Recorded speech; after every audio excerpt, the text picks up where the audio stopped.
Welcome to Retrobot, the YouTube channel where we feed a friendly space robot a diet of pure nostalgia. That's right, pal. We are dipping ourselves in so much robotic nostalgia this week that it could choke a camel. I don't really know what that means, but we are going to the most nostalgic of the most retro-y of retro robots ever.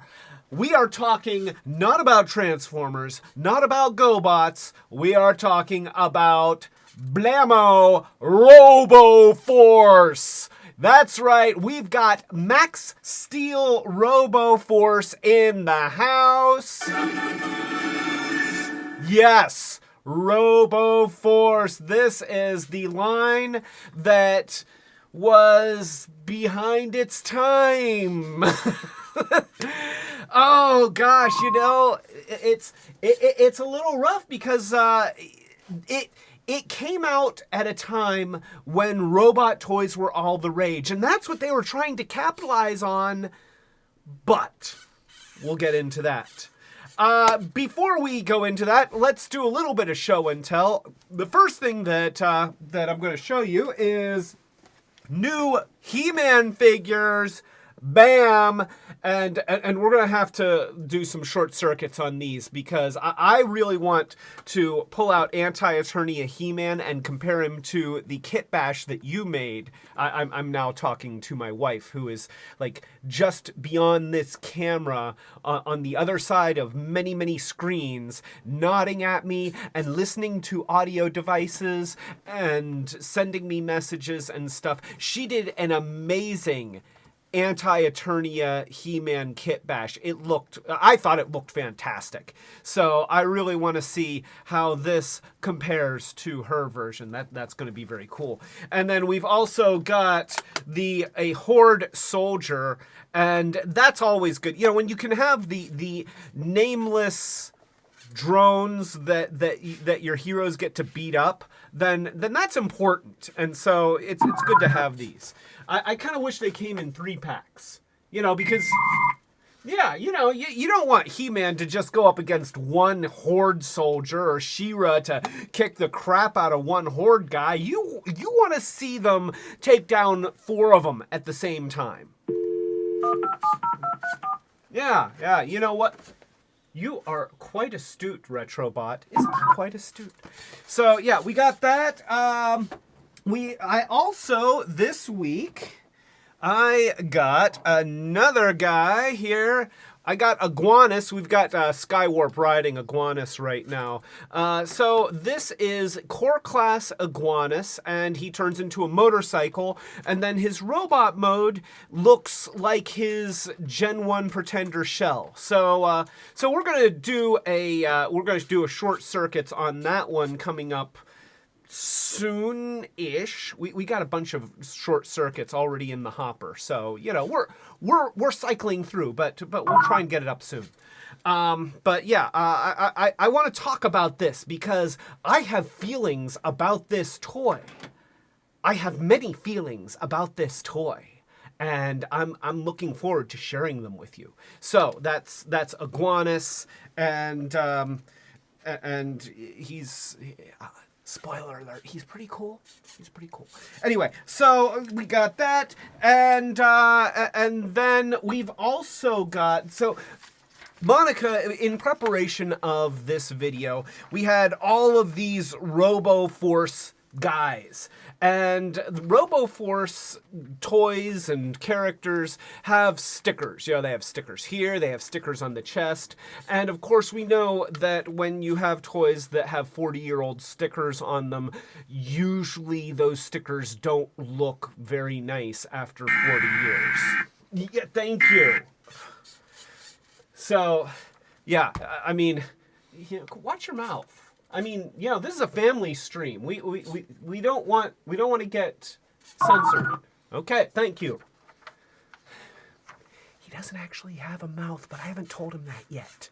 So anyway, so this we have a link in the description of this live stream for Toy-Polloi, and this is a place. Yeah, you want to see that? So this is a place where you can get printable, what are these, PDFs? Probably PDF files of vintage stickers that are printable. They provide them for free. So we have printable vinyl in our printer, which is nicer than just regular sticker paper.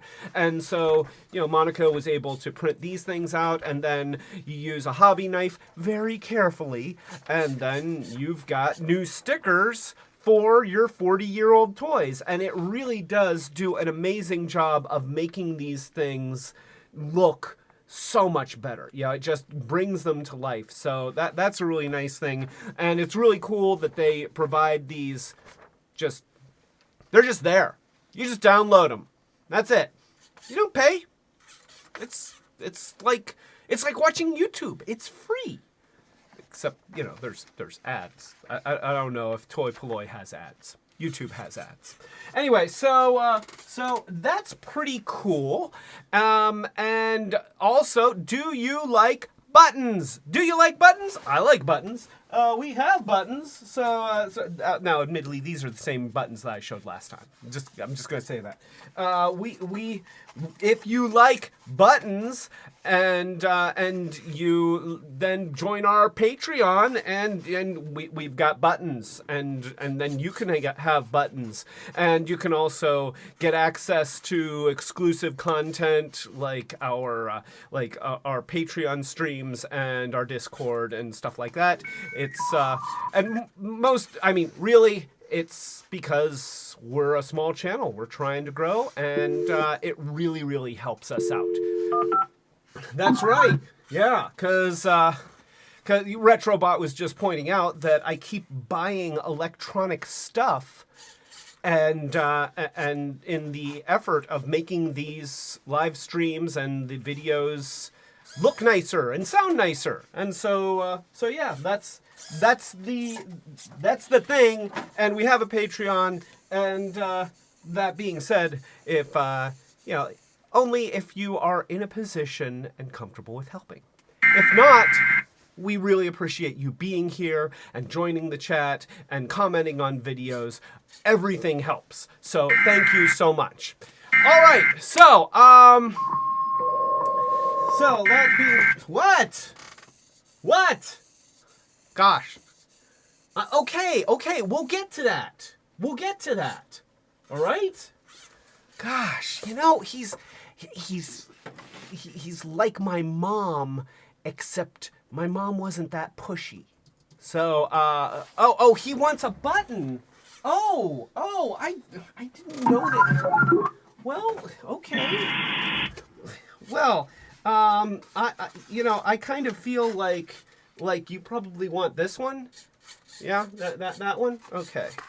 Let's see if we can do this here.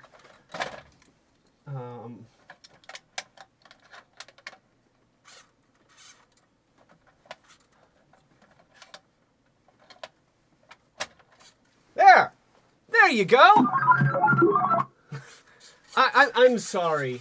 I thought that you were. Never mind. I thought he wanted me to do something else. I misunderstood.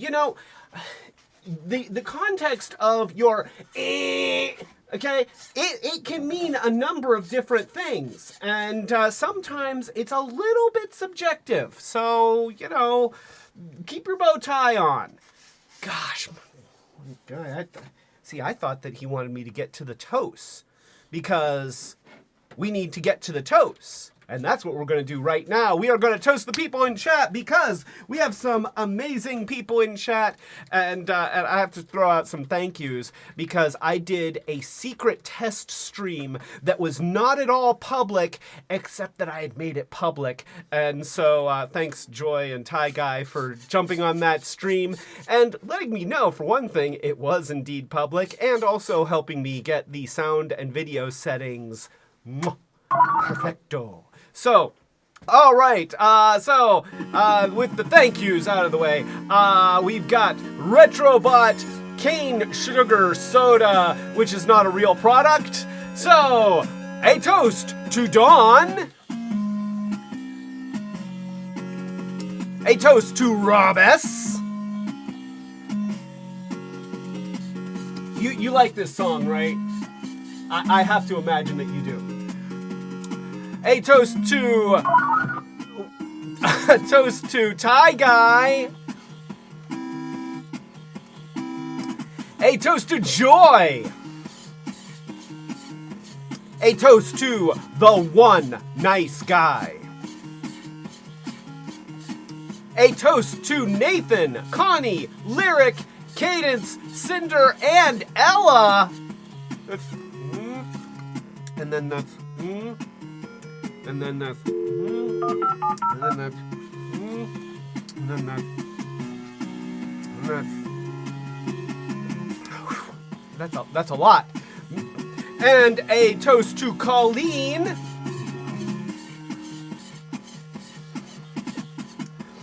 And that's very good. That's delicious. So, all right. Of course, a toast to you, Retrobot. I almost forgot. But the most important toast goes to the lovely and talented, the woman without whom none of this would be possible, Monica.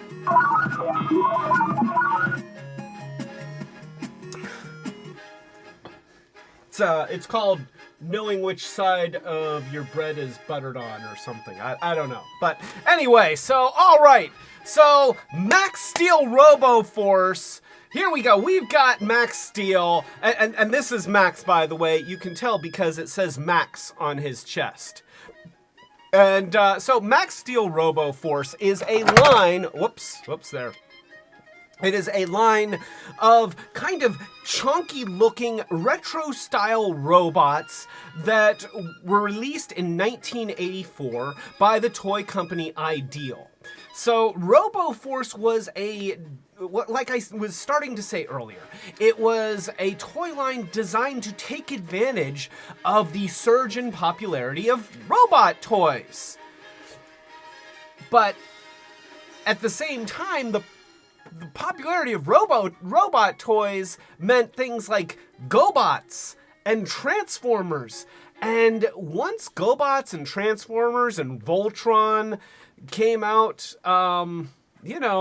this stuff just didn't have the power that stuff did. Are we allowed to show a video? Okay, are we going to get away with this? We're going to get a copyright strike. You're going to see it happen. Whoops. Maxx Steele the leader! Wrecker the Demolisher to the rescue! Ideal's new Robo Force. Warrior robots with gripper bases and crusher arms, each sold separately. Hundreds escaping! Okay in there? Okay, Dad! But we won't be safe till we're rid of Hundred. Hundred the Conqueror, Maxx Steele the leader, Wrecker the Demolisher, each sold separately. New from Ideal's Robo Force. So yeah, Robo Force, they really put a lot into this line. We've got all of these robots, and they share a very similar body style, where it's kind of a chunky body with loving, huggy arms. There's a thing on the back here, and when you push it, the arms hug. I mean, they're supposed to crush. They're called crusher arms, but really, I mean, let's face it. If I put Maxx Steele over here, and I put him next to me, and he goes, yeah, he's giving me a hug. Yeah, he's a nice guy. So, and the one nice guy asks, how much is Retrobot? Well, what do you think, buddy? How much would I charge to... Oh, you just want to go. I am sorry to say that Retrobot is not for sale because he's an individual and we don't sell individuals. Yeah, that's right. So, because selling individuals as property is wrong. So, all right. So, the one nice guy. Oh, No. Oh, you're just saying that I should. So, now I know that this will come as a shock, but I did build Retrobot's body. Now, Retrobot is an alien robot. He just happened to crash behind my house, and his original body was, well, it was unsalvageable. It was badly damaged, and so so I did my best to build a new body for him. And strangely enough, I did start with more modern components, but for some reason, he seemed to reject modern technology, and I discovered that only by using old stuff to put him together was he able to function. Craziest thing. And then, of course, I discovered that he eats nostalgia, and that's what keeps him alive. And so that's why I had to start this YouTube channel, just so... Yeah, look at that. Oh, poor guy. Oh my gosh. You might not want to look at that. It's a little bit hard to look at. But yeah, poor Retrobot. This was how we found him, and he was in very sorry shape. But fortunately, we were able to salvage the most important parts, and that is your heart right in there. Yeah. So yeah, so I built this body, and I'm continuing to develop the body. You know, he's got some limited functionality right now, but we're getting there, right? We're getting there. So, all right, so yeah, we've got Maxx Steele here. The Robo Force characters, as you see, they all share a similar body style. They were big on air gimmicks. So, surprisingly, the way that this whole mechanism works is inside here is an air plunger, and when you push the thing, it pumps air into the arms, which are these hollow accordion-shaped tubes. And of course, the tubes want to expand, but you can see that there's these plastic strips on the insides of the arms that keep them from expanding on the insides, but they are flexible, so when you pump air in, it expands the accordion, and the arms hug. It's a cool mechanism.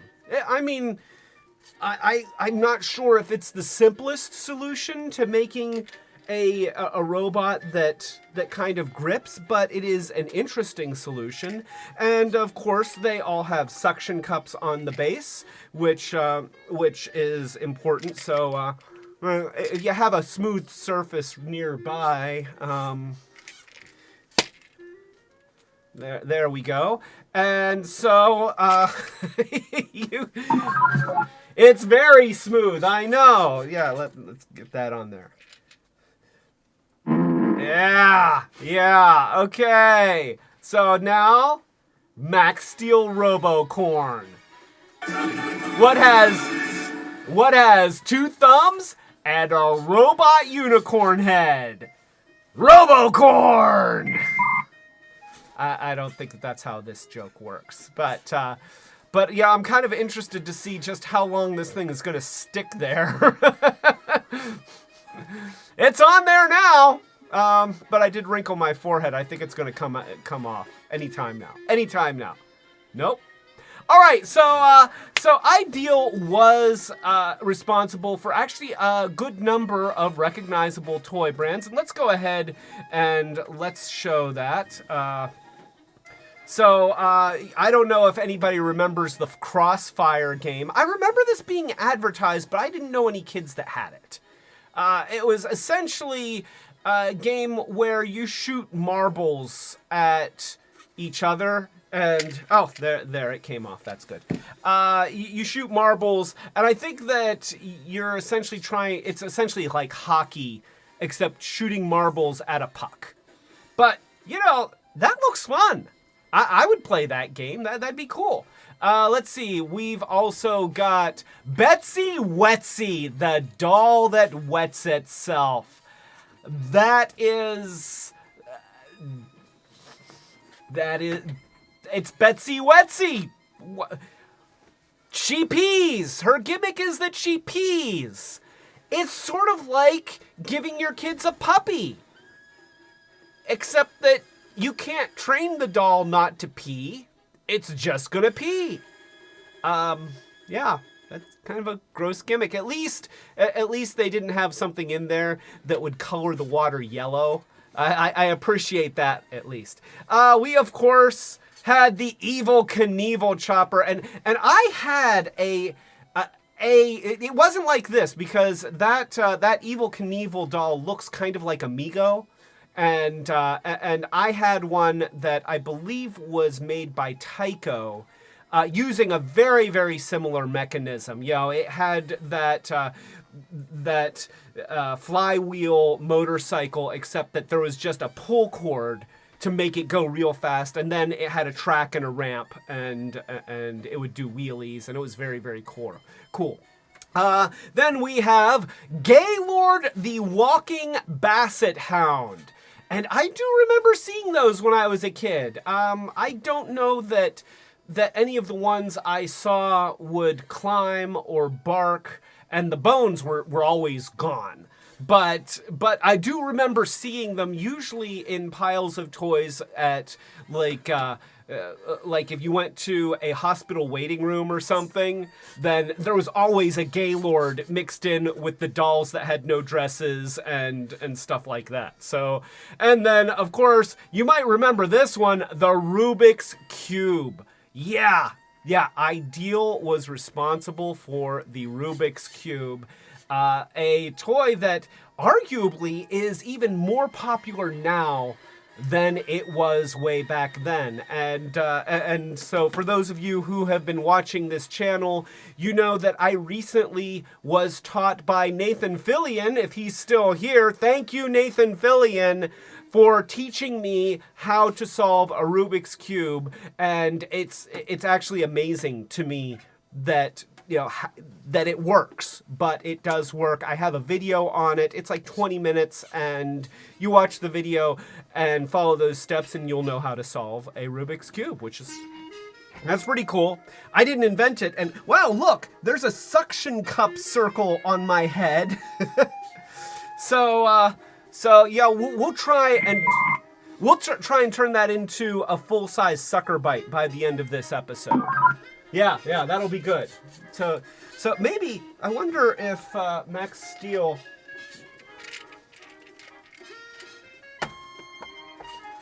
Yes!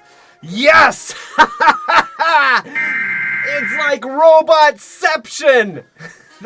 So, there you... What? You should like this! No? I'm sorry, I didn't realize that it was undignified. I mean, I did it to myself. He's obviously got higher standards of dignity than I do. But anyway, so we've got Max, and this is Maxx Steele, because he's a robot and he's steel. The line, sadly, this line was pretty much doomed from the get-go, which is a shame, because they really, you can tell from all the marketing that was done and all the merchandise related to Robo Force that they really expected it to do well.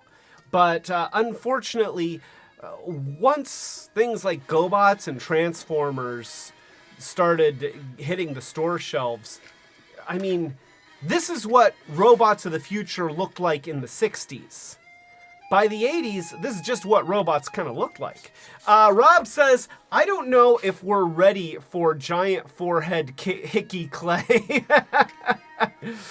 Well, I don't know if Clay is ready for giant hickey forehead either. But we'll probably end up with giant hickey forehead before the night is over. Because, Retrobot won't allow me to keep sticking robots to his tummy. I don't know why. So, yeah, GoBots and Transformers were just more interesting. The robot modes were more dynamic. Even back then, when they were pretty much stick figures that just had shoulders that would do this, but I mean, granted they couldn't crush, but they turned into cars and trucks and planes, which were already popular toys of the time. Like, I remember being a kid at that time, and before Transformers and GoBots came along, I had cars and trucks. And then Transformers were like, wow, I've got cars and trucks that turn into stuff. And if I didn't like the robot, I still had a car or a truck. But I became addicted to robots very quickly. And you know what? I love robots. That means you, buddy. See, that what just happened? That was real. That was real. So, yeah, we have Robo Force. Also, it was really expensive to produce. For whatever reason, they did not do the same price-saving things that the other toy companies. Like, obviously, when G.I. Joe came out, they were interchanging parts to make new characters. That was a big thing. He-Man, the same thing. I mean, how many characters had the same arms and legs, just in different colors, and a new head sculpt? But Robo Force, every character, even though they all have the same hug gimmick, and they all have the same insides, every set of shoulders is different and unique. Every body is different and unique. Now, Maxx Steele has this kind of a suction cup, but every other character has this suction cup. This is the only part of the suction cup and the internal mechanics.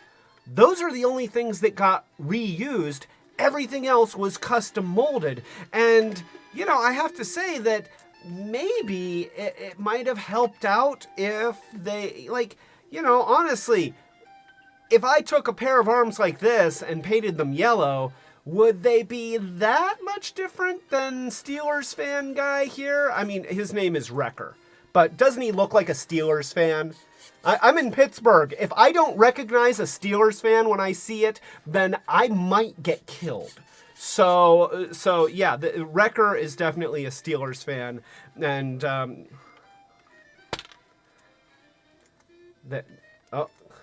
I have to say that these suction cups, they have little ridges on the inside, and it kind of hurts, but I'm trying to do it anyway because that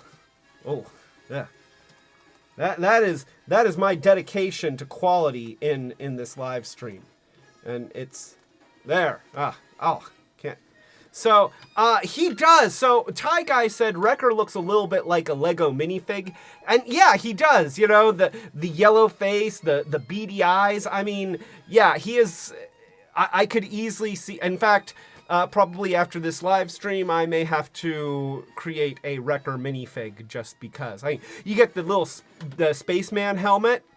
You might have to modify it so you don't see the mouth, or maybe just get like a blank head that just and maybe a couple little eyes on there. So, but more importantly, Setsune is here. A toast to Setsune.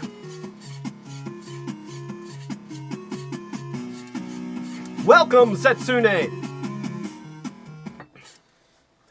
So yeah, let's take a look at these guys. We got Robo Force guys here. Let's look at Robo Force guys because that's what we want to do. I want to show, and I know I started with Max because it's called Maxx Steele Robo Force, but let's take a look at this. It's in box. It's in the box. It's not mint in box, but it is in the box. This is what you would get. This is what you saw on shelves.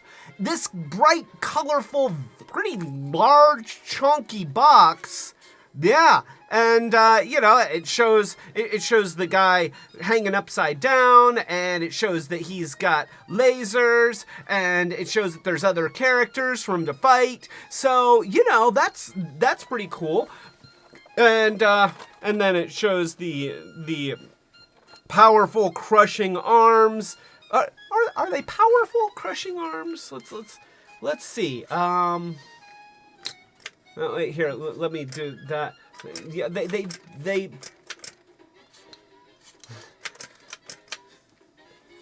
give hugs.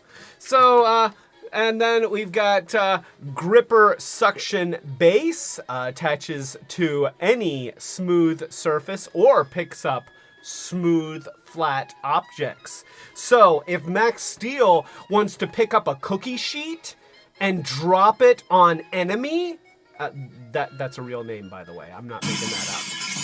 Then he can do that. If he wants to pick up like a tablet PC. Wait, here, wait, a cell phone? Can he pick up a cell phone? I've got a cell phone here. Let me see if Maxx Steele can pick up a cell phone. Look at that! Ha ha ha! Years! I caught it. It's okay. Years before the innovation of the cell phone, Robo Force. Okay, none of the Transformers could pick up a cell phone. Just saying. So yeah. We've got.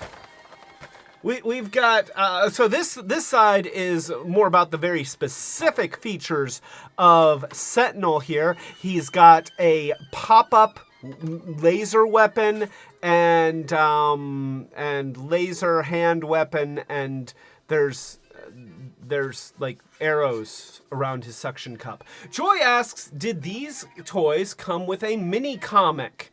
And you know what? It just so happens. Now we're gonna open this up. Oh, you can see the other laser. Yeah. Before I forget, you get to see, of course, kind of a product catalog of all the Robo Force guys. But we're gonna pull that out, set that aside, and then you've got Guy in there, and voila! Look at that. We have a Robo Force comic book, and look at that. He is totally going Captain Kirk and Spock on Maxx Steele's head. Well, or no, on Sentinel's head. Yeah, that is vulgar, and he is doing the thing. Yeah, we've got a little thing about Maxx Steele and about some of the other Robo Force characters, and important. Do not stretch or twist Robot's arm or permanent damage may result. That's an important warning. Thank you, Robo Force, for that warning. Now we know. And knowing is half the battle.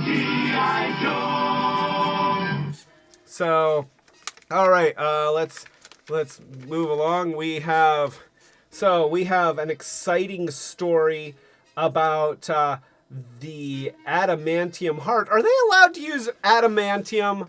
Like, that's pretty clearly Marvel's territory, but who knows? Maybe Marvel didn't trademark it, or maybe Marvel just weren't aware, so that their legal team could start talking about that. And oh, look at that! There's instructions in the comic book. I just thought there was a page inserted that was all about Sentinel's thing. That would have been pretty funny, but no, that's the instruction sheet. And this is actually in very good condition, so I'm going to be very careful with it. And then we have more instructions on the gripper base and how to do the function. So that is pretty cool. And then we have the rest of the story, more story. Look, there's more story. Quiet, tell story. And so there we go. Yeah. So yeah, you got comics, you got a story. There was even a Robo Force cartoon, which we have been privy to. We watched it right before this, which, really gets your blood pumping for Robo Force. Thank you. And of course, product catalog. So yeah, you can see the other stuff. You can see the Command Patroller, the Dread Crawler, and the Robo Cruiser. So that's cool. And then, you know, I love that, like, the product pages, you know, the catalog pages are actually full color, and even the paper quality is nicer than the rest of the comic. We knew what was important to them here. We also have the Robo Force Fortress of Steel and the Erector Maxx Steele, because Ideal owned Erector set.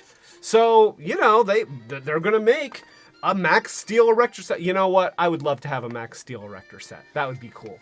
And then we also had the Maxx Steele motorized remote control robot. That thing was like $600, which in 1984 dollars would have been like the price of your house.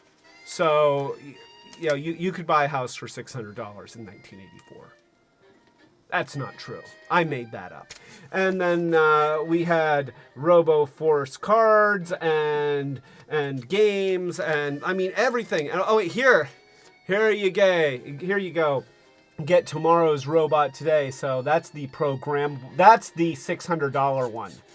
Yeah, huh?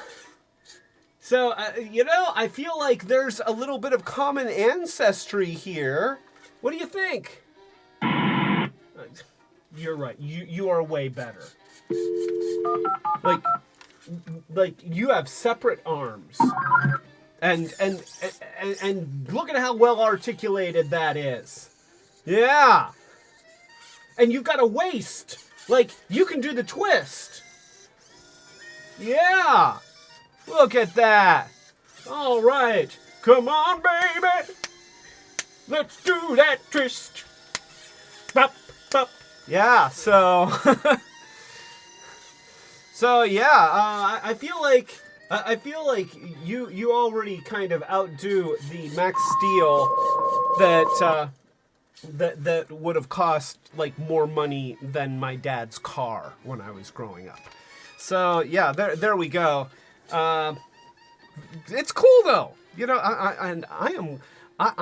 it is taking a lot of self-control not to just read the comic book right now, but I am devoted to you. So, we got that, and then we got, look at this guy. He's in such nice shape. Like I don't even want to take him out. Ty Guy says that I'm amazed that these suction cups are way better than the new ones used by my GPS. Well, I've never tried to stick your GPS to my forehead, so I don't have anything to compare that to. But I do have this guy, and you know what? I'm not going to take him out. I can? Are you sure? Because I don't want to, like... Okay. Oh, I guess he does just pop out. I was concerned. I didn't want to rip the cardboard.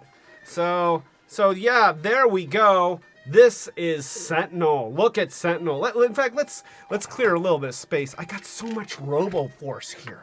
Like, I've just got a ton of Robo Force all over, and I need to clear some of it away just to be able to show you more Robo Force. So let's go ahead and do that. And you know, he is all white. He is actually very, very clean. There's not even much yellowing. There's a little bit of yellowing at the edges of the plastic here and at the edges here. But for the most part, the plastic is actually a very nice and bright white.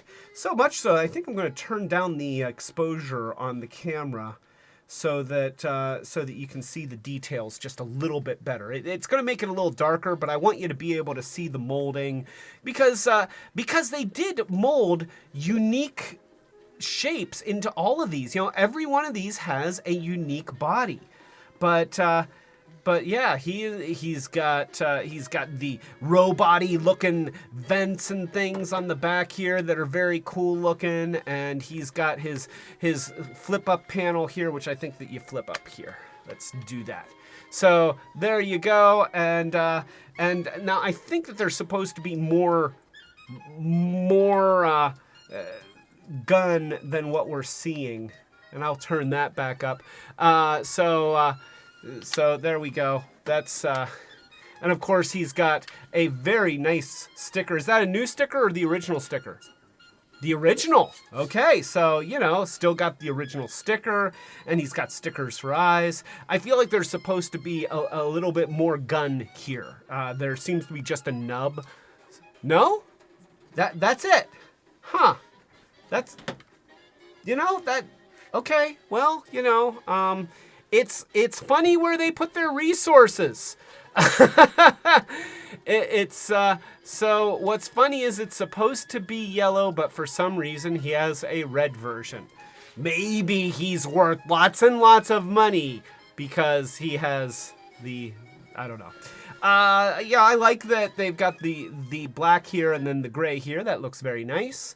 And the suction cup is very, very clean. So, and you know, if I want to, I can stick it to the table and, I guess that suction cup doesn't really, you know, my table has a texture on it. It's not perfectly smooth. It's, you know, it's got a little bit of a texture. So it's not like if it were glossy or tile or something. It doesn't really, you know, you get a little bit of, and every time I do that, his laser pops up. So, but he does have arms that crush. Look, he crushes. He's crushing. And wait a minute, hold the phone. Osaka Jack is here. A toast to Osaka Jack. Welcome, Osaka Jack. Yeah. Clink.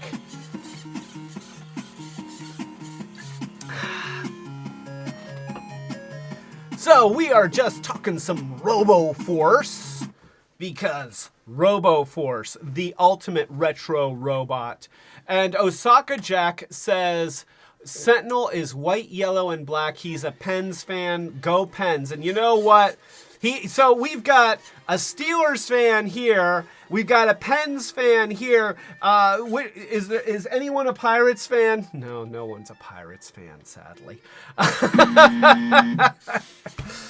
Oh gosh, poor Pirates. Poor baseball. I mean, you know, do what you want, 'cause a pirate is free. You are a pirate. Your heart filled indeed. Being a pirate is all right to do. Do what you want, 'cause a pirate is free. You are a pirate. Okay, well, that just happened. So, yeah, I'm going to put Sentinel back in his box because I want to keep him fresh and clean. So we're going to put him in here, and we'll put the comic book back here, and I'll read that later. That's important. And right here, there's a piece of tape in there. I guess that's to kind of hold him. I don't want to get the tape on the comic book. That would be heartbreaking. So so we'll just put that back in here and no further. And there we go. Guy back in the box where he's safe and warm. So, so Maxx Steele. Oh, Maxx Steele. All right. Yes. Got it. So, I'm seeing messages, but I'm getting to them before Monica turns on the little light. So, it's my fault. It is my fault. So let's go ahead. We've got Maxx Steele. Let's do a view. You want to do a view? Yeah, let's do a view. We're doing the view. There it is. Maxx Steele. So Max is kind of an off-white, and I think that he's supposed to be off-white. He is not. He is not white like Sentinel. So this is actually a very good condition Maxx Steele. Now you can see that there's a little bit of yellowing. What looks like maybe where they would have glued parts together or something. I'm not sure, but there's a little bit of yellowing there. There's a little bit of yellowing there. But other than that, once again, we have, even though he's pretty much the same form as the other guys, he is very uniquely molded. Now, he has a different suction cup design.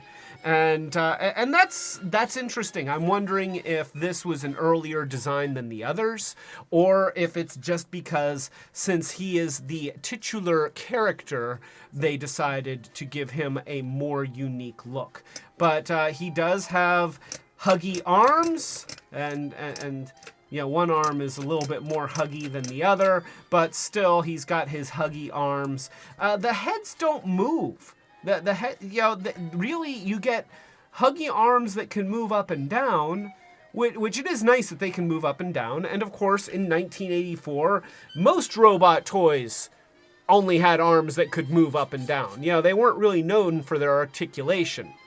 But he also has a chest compartment which opens up, and okay, now his suction cup actually works on this table pretty well, so go figure that out. Maybe after they had this suction cup design, they realized that it was a little bit too powerful, and so they remolded it for the other ones so that, yeah, I bet that's it. So he can carry a gun here, and then the gun fits in the little hole in his hand. It's funny because he has like claw hands, but the gun doesn't hold. He doesn't hold the gun in his claw hands. Now he does have a little hole here, so he could do this, you know, and hold the gun that way, and then he could be like pew pew pew pew pew pew pew. And you know, I feel like this gun is worthy of the pew pew pew pew pew pew pew pew, and he can shoot at the ground. Pew pew. Very good, thank you. That's helpful. Oh, sorry. Okay, wait. Here, you want to synchronize this? Okay.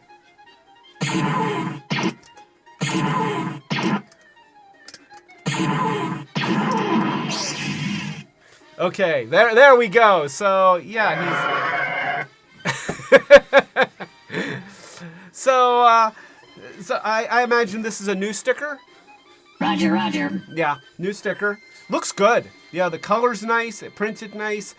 New Robo Force logo. All of the Robo Force characters have a Robo Force logo on their chest. So it would be sort of like if I were walking around with a t-shirt that said Earth Human.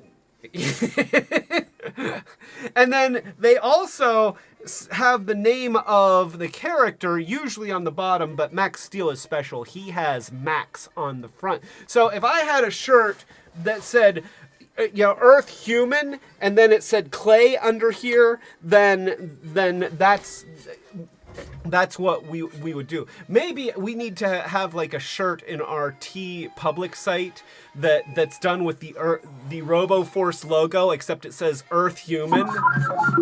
Yeah. So I don't know.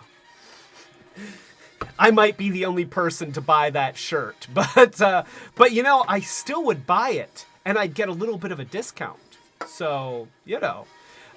Rob says, by the way, I found Legacy RC and Kickback today. So, okay, that's awesome. So that's now Legacy RC. Is that the one that turns into the future cycle thing? Or is that Studio RC that turns into the future cycle? Oh, is it? Oh, right. Legacy RC is from Transformers Prime, except it's an updated design to be a little bit more Gen 1-y. You know, she's just a little bit more chunky. I like the design. I know that a lot of people don't like the design because the original in the TV show was very, very tall, very slender, you know, tiny, skinny parts, and kind of hard to transform. I like this. I like this one. You know what? I never really I like robots, but I love robots, but I don't love robots.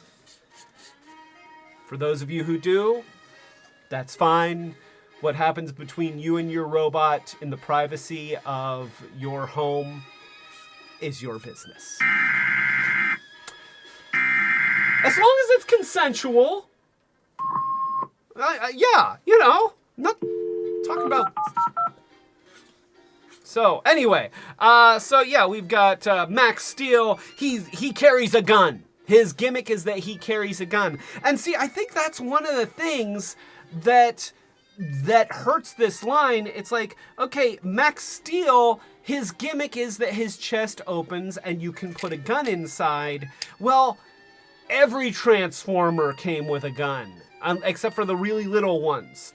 And Soundwave had an opening chest that he kept an army inside, and they had guns. He had a battery compartment in his back with batteries that transformed into, that's right, more guns. So, it's like Maxx Steele comes out at the same time and he's already playing catch up. So yeah, and I like this. I mean, obviously I like this. I built that. If I didn't like stuff like this, then I sure as heck wouldn't have built something like this. Right? But the idea of the robot changed. And Transformers and GoBots, they gave us a glimpse of what robots really could be. And now that we live in the future, we're actually seeing those robots really happen. We have those Boston Dynamics that makes the dogs that are going to hunt us down and kill us someday, and the walking robots that the guys, you'll see them going through obstacle courses with people around them, beating on them and knocking them over, and seeing them stumble and then laughing as they get up. And it's like, why are you doing this? Don't do this, and certainly don't record evidence of it. Maybe there's a chance that the robot's memory won't survive into the future when they decide to annihilate all humans, but it probably will. But if you're releasing it on the internet, they'll definitely know you did it. I'm ready for our robot overlords to take over. They're going to do a way better job of taking care of this planet than we do. So that's fine. If you want to make the decisions, that's fine by me. I can be subservient. Yeah, that's right. So yeah, we've even got a walking, talking, transforming Optimus Prime at this point. That's crazy. It's crazy. And that thing costs like $700, whereas the real robot version of Maxx Steele cost $600 in 1984. We've come a long way. And Robo Force just they didn't realize that the world had changed at the exact moment that they came into existence, and it wasn't changed because of them. So anyway, let's move on. We have Sota, and all right. So this is Sota. It's delicious. This is Sota. He's not delicious. Don's not here to put the stuff in his mouth. So, somebody has to do it, and you don't have a mouth. So, his name's Sota. Look, it says so right on his belly. So, yeah, he's I'm. Oh, so the name means state of the art. Okay, well, this is state of the abdomen. State of the abdomen. Because it's soda. Anyway, so let's take a look at soda. We'll put Max in his Robo Cruiser, and we'll click some buttons here and make some stuff happen. There he is. There's soda, and you know he's got this thing in the top. Wait here, you got to be able to see it. So he's got this. There we go, and it's like a scope. You know, I guess it's like a sensor array or something like that. Yeah, it's a sensor dish.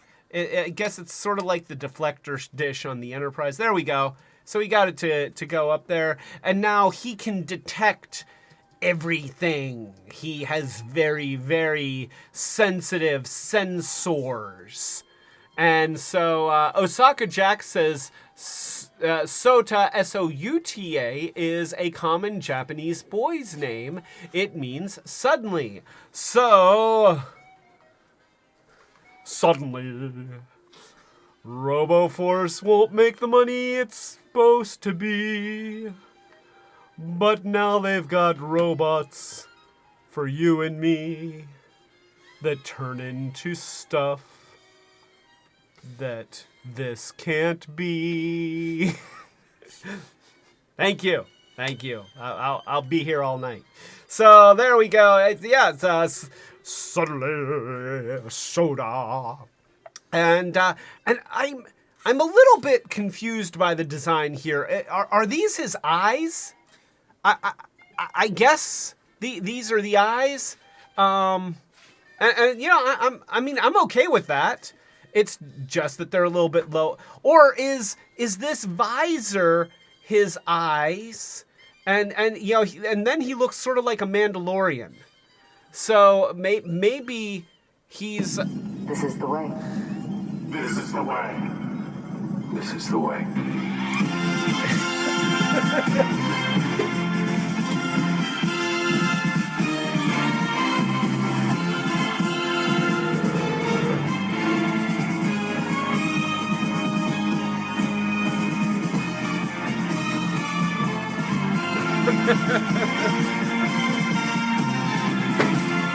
Okay, so yeah, we've got I'm not sure. This is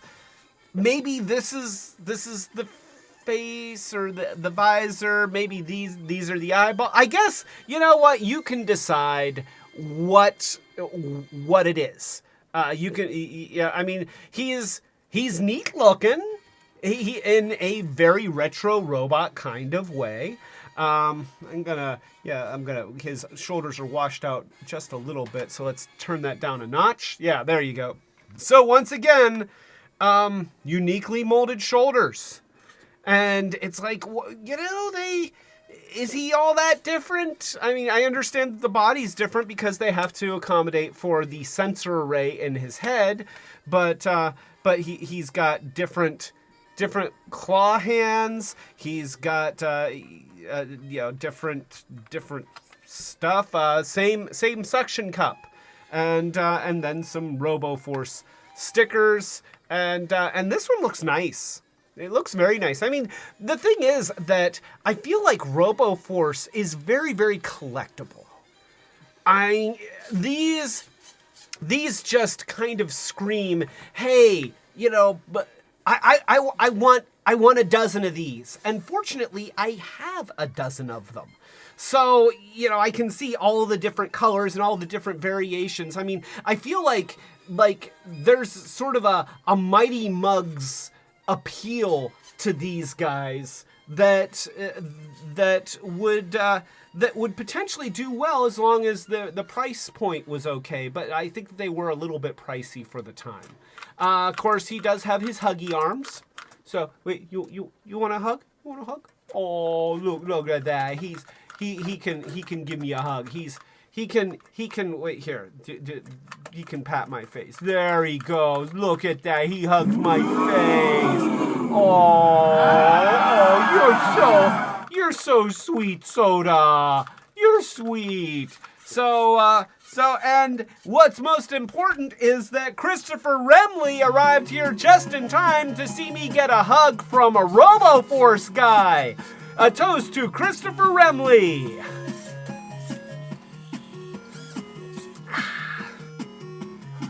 Welcome, Chris. So we're looking at Robo Force guys, and we've got Sota here, which is not the drink; it's state of the art. And so Sota was like the strategist guy. You know, he was like the intellectual of the group. He would give Maxx Steele valuable advice. And he would use his sensors to get information that was necessary for successful missions. That's Soda. So all right, that's Soda. Let's move onward. We have Blazor, the igniter, who his shtick is that he sets things on fire and can put those fires out. He is pretty much the Murdoch of the team. He's the crazy guy who loves explosions, loves fire, and ironically has a water squirter gimmick. So let's just go ahead and see if this 40-year-old water squirter gimmick actually works. So we'll just... Okay, it does seem to be sucking up the water, and there's really only one safe place to squirt this, because I'm surrounded with electronics. So, this is for you, Internet.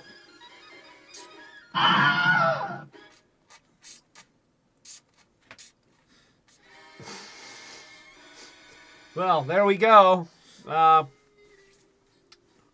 And is that my wet T-shirt music? So there we go. I don't want the stickers to peel. We just replaced those stickers. So yeah, that is. Oh well, it just. Okay, so it. Why do I end up wetting my lap during these live streams? Like, is this a shtick? Is this like a running gag now, where every time I have to make it look like I peed myself because somebody peed my pants? It might have been me. Oh gosh, Ideal did make the Betsy Wetsy doll, so. Guess I'm the Clacy P. I don't know. I've got nothing. I got nothing. Yeah. And I can't see out of these at all at this point. So all right. So he's got his fire hose and his water squirter head thing, and he's got a hook. Because that's important, and he's red and black, which is and actually and brown, and the shoulders are supposed to be brown.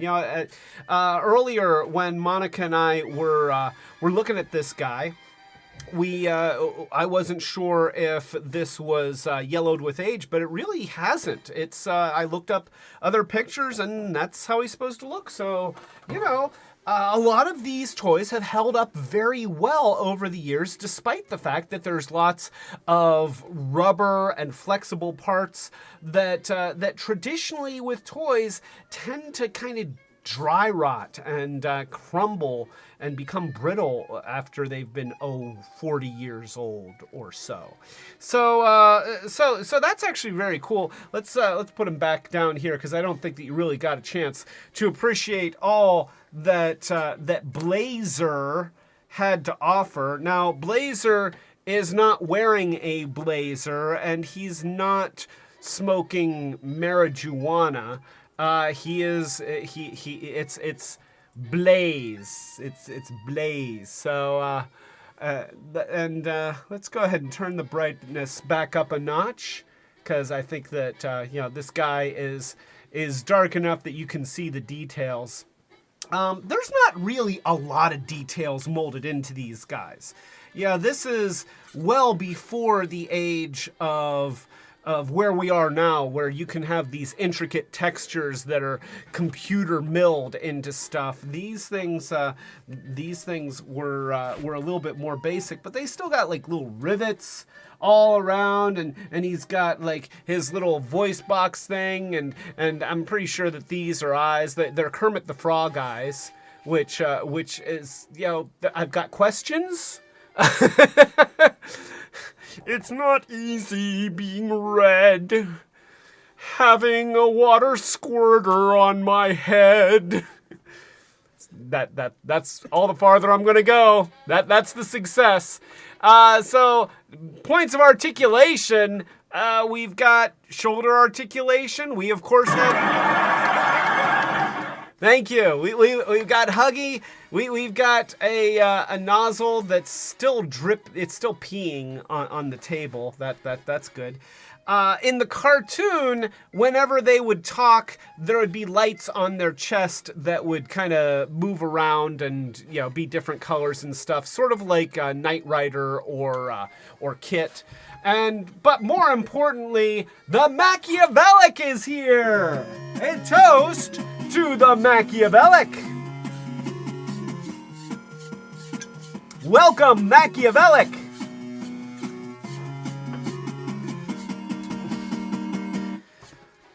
So yeah, that's Blazer. He's a cool looking dude, and once again, like all of these guys, they are all just very, they had a formula for these, and I feel like in 1981, these things would have ruled the toy aisle.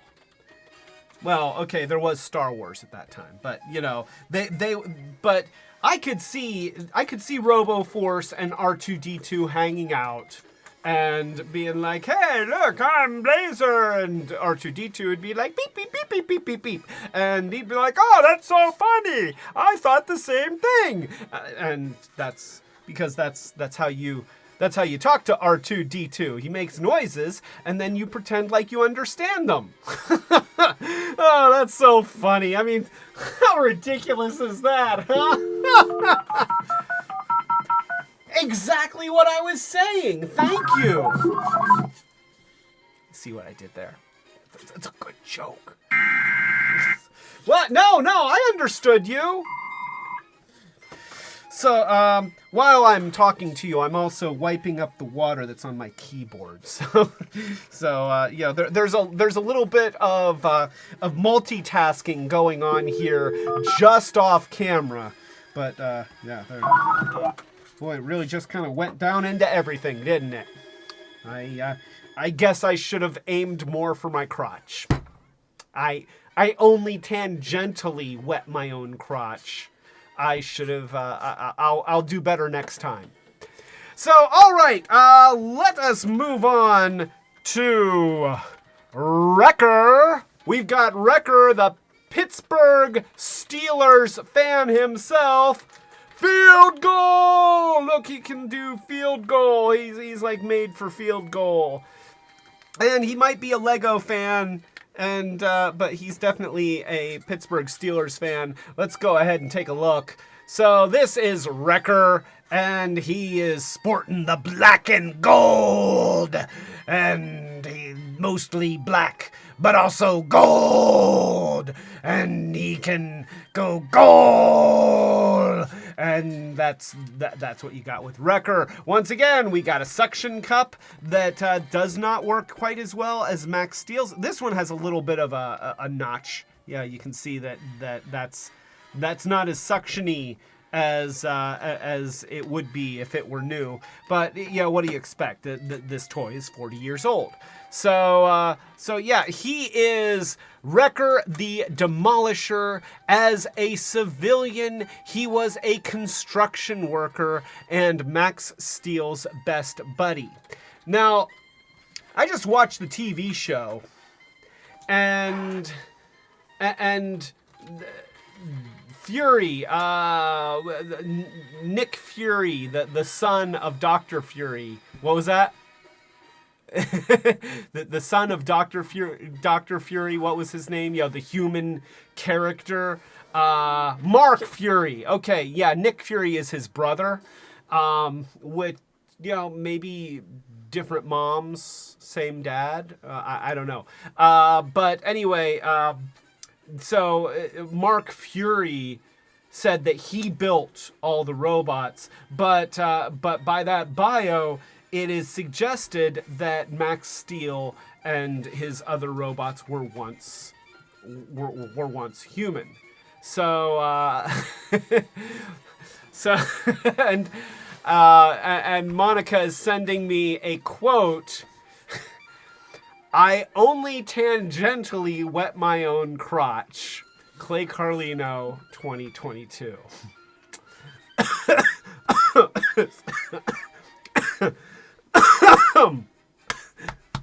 Excuse me. Are we gonna have that on a t-shirt? I only tangentially wet my own crotch. That's gonna go on my headstone someday. So we got Wrecker here, and his head looks like he's in a football helmet. He looks like a minifig football player, and I think that's why, complete with the yellow face and everything, he is, as a member of a team, he's a destruction worker. And he has a repair arm on his back, but we don't actually have the repair arm, so he's got a kit-bashed, Transformer knockoff toys gun on his back. But we can pretend that it's a repair arm. And, of course, most importantly, he has huggy arms, which only sort of jiggle. It looks like at some point somebody poked holes in both of his arms for some reason, and I have no idea why. I suspect that maybe it was done by a child who didn't realize that would completely destroy the ability of him to do his primary gimmick. But he still jiggles. He's got the jiggle thing. It's just kind of a watch it jiggle, see it wiggle. I broke his arms, Jello brand gelatin. So yeah. But that is Wrecker, and he is probably the cutest one of the bunch. Like, he's just all round. He looks like a black version of Bumblebee.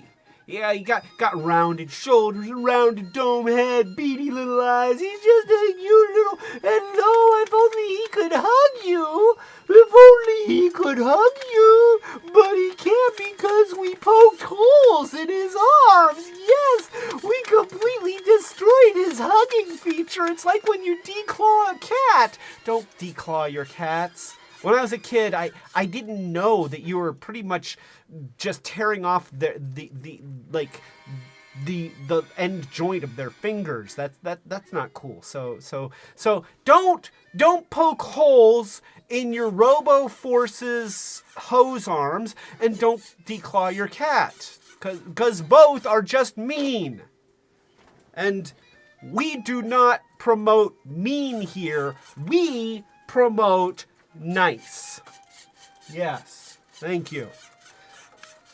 So, all right, so that is Wrecker, and now, of course, this is in the show. He was kind of promoted as the first Robo in Robo Force, even though there were other Robos of the same body style that came to kill his creator or kidnap his creator or whatever. This one is Copter, and there he is, Copter, and he's got a spinning blade, and he of course has arms that can hug. Look, he can hug. Look, he's just like Robo Force. He can.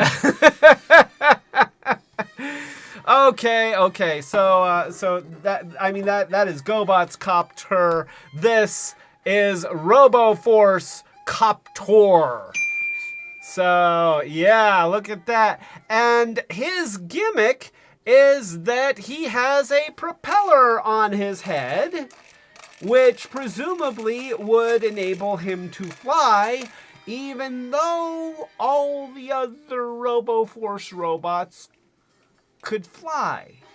Now, in the show, he was built by Dr. Fury, mad scientist, philanthropist, man of the ages, and then the evil robots came and kidnapped him, and then his son grows up, and 10 years later is trying to find his father.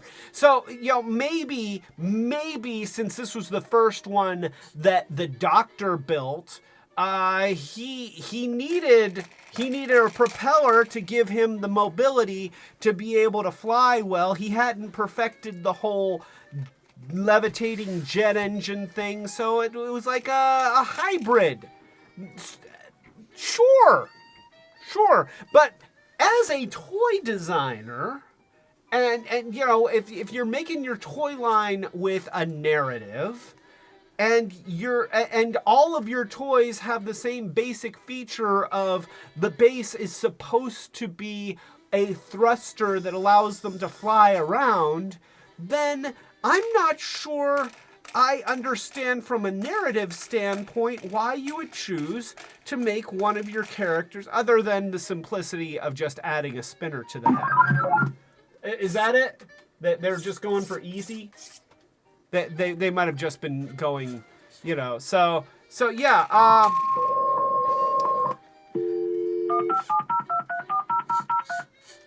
Okay, so yeah, Retrobot agrees that it was an easy gimmick to add on, and that's just what they did.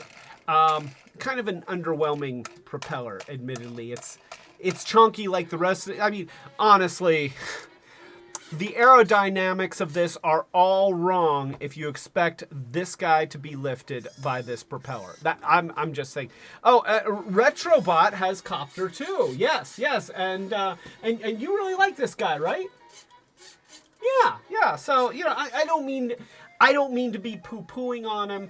I'm just questioning some of the marketing choices where they have these guys going, and everybody goes and flights around, but this guy's special feature is that he goes like this. And you know what? He's just as good either way. Like, if you didn't have this, then yours doesn't have one. And he doesn't need it, right? So there you go. He's fine without it. So yeah. Let's go ahead and take a closer look at Copter. It's Copter! And we've, of course, got the huggy feature. He can go huggy, I'm a hugger, I'm a lover, not a fighter, I'm a hugger. Maybe you could be with me, with a slugger, like no other, you'll be a hugger. So there you go. I don't know what that was, but that's it. He's got a sticker, and there's really, he has a lot less detail than some of the other ones. And maybe this is an earlier design than some of the others because you notice that there's just, there's not as much stuff going on. He's still got a visor that's painted and eyes that are painted and of course the spinny thing and a very nice sticker, and you look at the back and they've still got pretty much the same amount of detail as all the others in the back, and his huggy thing. And let's see, so Setsune says Copter is the team food processor. Oh yeah, you do get chopping action. And maybe that's it. It's not so much that it's a flying thing. It's more of a, hey, I'm going to turn this way and fly towards you and chop you up into pieces kind of thing. Okay, you know what? I'm down with that. Yeah, I'm down with that. Okay, I take back what I said about Copter. That's cool. It's a cool weapon. And absolutely, you put a head of lettuce, some fresh tomatoes, maybe some croutons, and then bacon bits. Bacon bits are important. And Ty Guy says he really hates birds, and that's another thing. Like, whereas other people could be like, zzz, and then bird comes, and he's got bird guts on him. Copter would be like, I'm going to chop up the bird. And then bird bits are going all over, and probably going all over the other members of the team, because Copter is a bit of an inconsiderate jackwagon. So I'm sorry. I'm sorry. Now we know. And knowing is half the battle. You talk to Maxx Steele, he'll give you the inside dope on Copter, and sorry, the word is jackwagon. So that's Copter, the jackwagon himself. We also have, whoa, what? Oh, you were waving. Oh, okay. So we also have. And this is fine. Yeah, this is kind of their sort of big bad guy, like not the biggest bad of the narrative, but sort of the biggest, like the main bad, I guess. The main bad. We have Bomb 100, because he's got dread in his name. Come on, camera, don't do me like this. There we go. Yeah. Okay. So we've got 100, and he's got like the flip up thing where he's got blasters for eyes. And see, they actually kind of do a thing, I think. Like they come forward. Okay. So it's hard to tell because you can only barely see them after, but they actually move in and out. So here, we're going to move in and move out. Like, maybe if I do this. So see there, you can see them move in and out as he flips up his helmet. And that's cool, but it's like, I feel like it's a little bit underwhelming. Yeah, like they really need to, they needed to kind of improve the gear ratio on that so that they really came out noticeably far.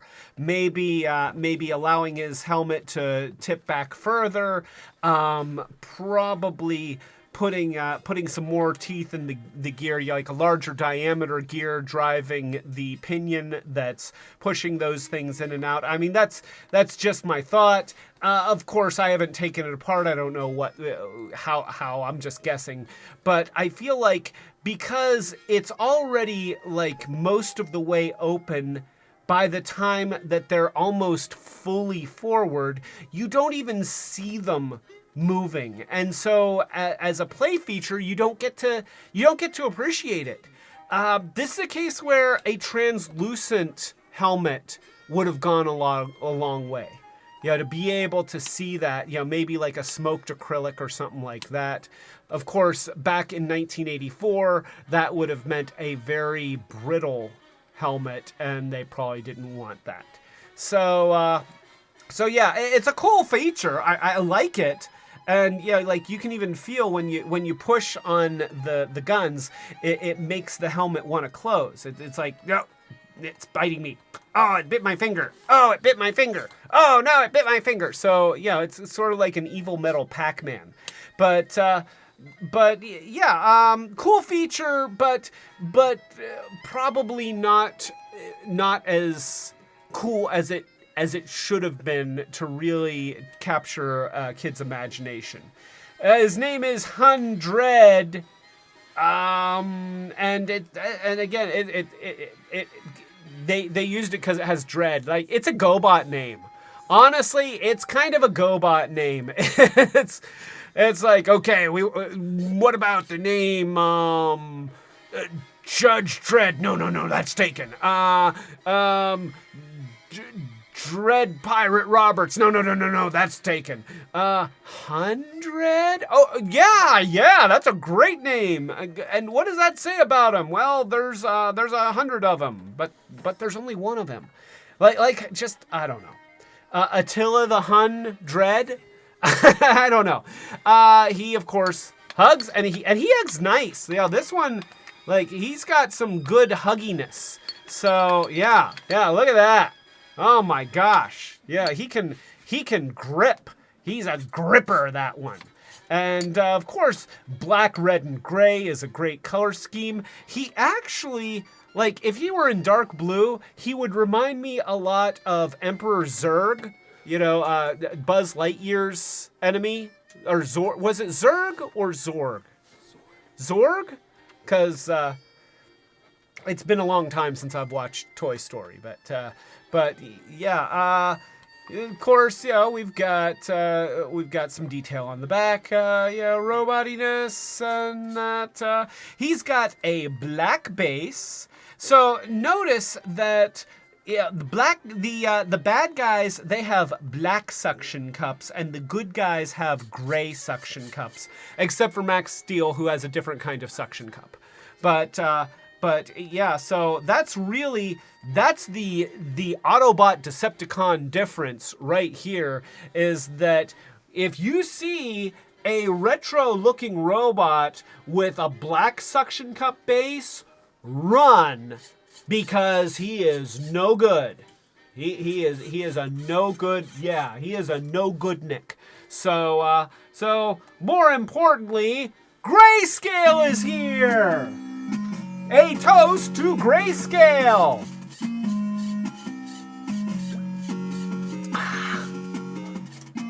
Welcome, Grayscale! You're just in time to see the bad guys of Robo Force. Now, here's just another thing.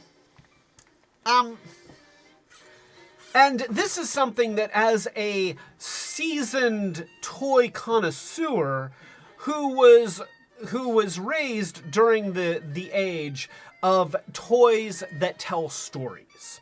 We got Star Wars figures that were all story-driven. Then we got G.I. Joe and He-Man and Transformers, and they were all story-driven. And everything was about creating factions of good guys and bad guys, and being able to have trademarkable faction names: the Empire, the Rebels, the Renegades, the Guardians, Cobra, G.I. Joe. Notice that Cobra guys never had the word G.I. Joe written on their chest, because G.I. Joe was the good guys. Cobra was the bad guys. So, and in the Maxx Steele Robo Force is the name of the group of good guys. So why does bad guy why is he wearing a Robo Force t-shirt? Is he a fan? would this be like I don't know if people that don't like the USA are wearing a USA T-shirt. It says Robo Force on his chest, but Robo Force is his enemy. He's trying to destroy Robo. Like, it's not even like in a circle with a line through it. So Rob S says, "No good Nick? Could you even say he's a bad Nick?" he you know what? This one, he's a bad Nick, that one. He's a bad Nick. Monica adds, he's a downright Robotnik. Because it's like Sonic the Hedgehog, Dr. Robotnik, and Jim Carrey was Dr. Robotnik. Has everybody seen the new Sonic movie? It was good, right? It was good. It was fun. Then the first one was good. I expected nothing from either one of those movies, and they are so much fun. Admittedly, Jim Carrey is half the fun, and Huey Duck is the other half of the fun. Okay, I forget what's the voice actor's name? Dewey. Oh, it's Dewey. Yeah, of course it's Dewey, because he's doing the Dewey. Oh, yeah. And he's just, if you liked the new DuckTales show and you liked Dewey's character, Sonic the Hedgehog is Dewey. And if you've ever watched Rise of the Teenage Mutant Ninja Turtles, Leonardo is also Dewey. So Ben Schwartz is the voice actor, and he's just hilarious. So he is half of those movies, and Jim Carrey is the other half of the movies. And actually the cast is good anyway. I mean, it's got Lieutenant Uhura. And you know, like, she's awesome, and Cyclops, and he's awesome. So yeah, everybody's they're fun. They're actually good. Anyway, Tim Kangaroo is here. Yay, Tim Kangaroo! Welcome, Tim Kangaroo. A toast to Tim Kangaroo.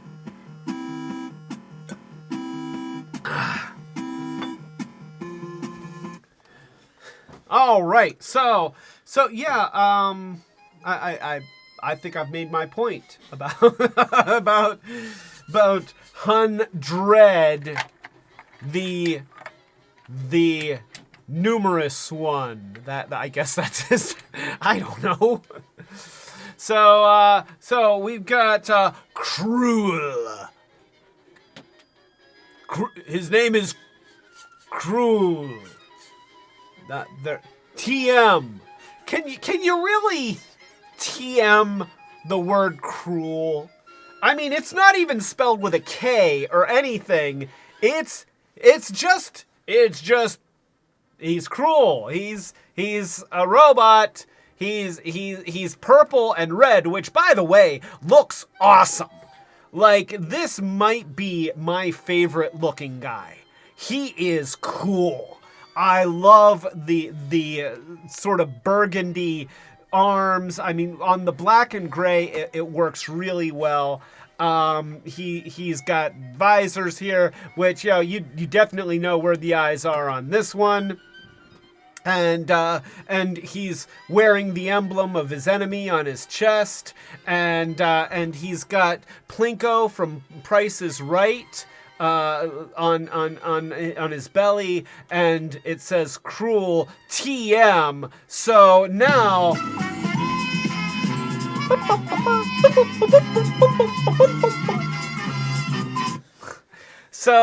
yeah, from now on, if you say somebody is cruel, then you might get sued for trademark infringement, because look, right there, it says they hold the trademark. Ideal, you know, their company is named Ideal. They probably have a trademark on the word ideal too. I'm suddenly noticing a pattern. the president of the company is actually named President. So, so president, no, just president. It gets confusing otherwise. Okay, president, what should we name the cruel robot? I thought he was named Cruel Robot. Well, what's his name? Cruel. You just said that his name was Cruel Robot. His first name is Cruel. The last name is Robot. Okay. What's the bad guy's faction?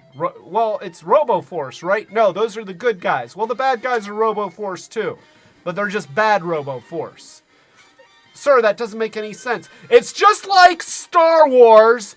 There's good side of the Force and bad side of the Force. They're all Robo Force, okay? Leave me alone. I'm going back home to my wife. Her name is Wife. So yeah, Cruel here has boxing gloves. Monica wanted to make sure that I pointed out that he is wearing very boxy boxing gloves. They're literally boxing gloves because they're box shaped. And how does he type with them? Got to get my email, answering my emails. Hello, Strongbat. How do you type with boxing gloves on? Sincerely, Flicker. So, yeah, so that's Cruel. That's just Cruel. Doing impressions of Strongbat is Cruel. All right, so let's see. Oh, and apparently Cruel the Detonator is just as strong as Maxx Steele. Oh, rivalry. Oh, we can fight. Wait here. We will hug wrestle.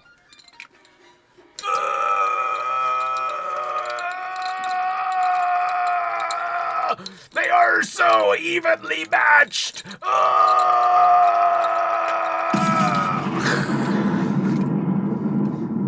Thank you. I didn't know how I was going to end that.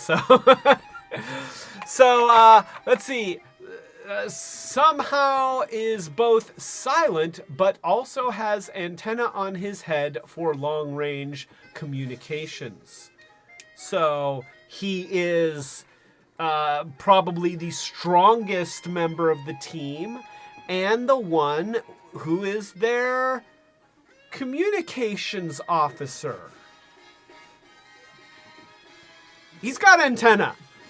That's Cruel. So let's see. Vulgar. At least I think that's spelled different. Vulgar. Okay, so that's different than vulgar. Let's look at Vulgar, and Vulgar is, I have to say that the bad guys have much cooler color schemes than Maxx Steele and his good guys.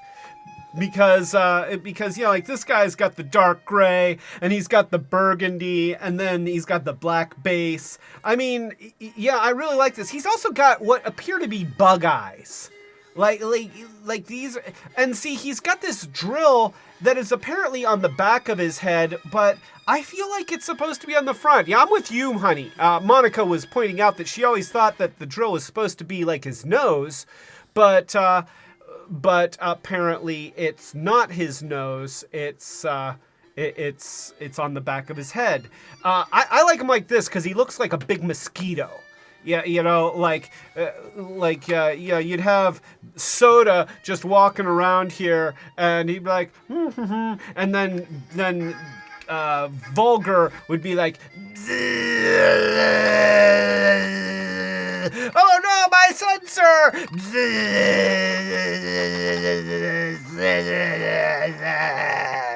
And then he drinks Vulgar's electricity, or he drinks Soda's electricity and becomes more powerful.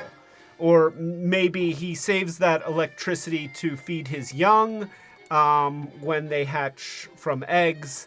I don't know. Whatever the case is, he's a good-looking robot.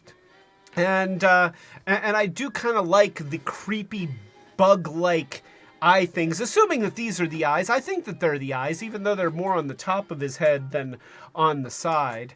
But yeah, that's him. And I like that his head spins. This is nice, you know, like it's an extra point of articulation, and that actually makes him more fun to interact with. Just because he's got that going on. So yeah. Should I be showing that? You know, that's we've got we've got stuff happening. Copter, he just likes to go for a spin. Yeah, you know, because that's what we do with Robo Force. We've got he's gonna spin some discs. And he's whipping out the oldies here on Retrobot. What was that? Whipping out the oldies? I don't know. He's, you know, these Rocky. Now wait, no. I'm just gonna point out in Gremlins. There was Rockin' Ricky Rialto, and there was a poster, like there's a billboard of Rockin' Ricky Rialto, and he was dressed as Indiana Jones, and he had a microphone on the cord, and it said, whipping out the oldies. So there's nothing naughty about that, all right? Rockin' Ricky is not dirty. So there. And Dawn is here! Yay, it's Dawn! So a toast to Dawn!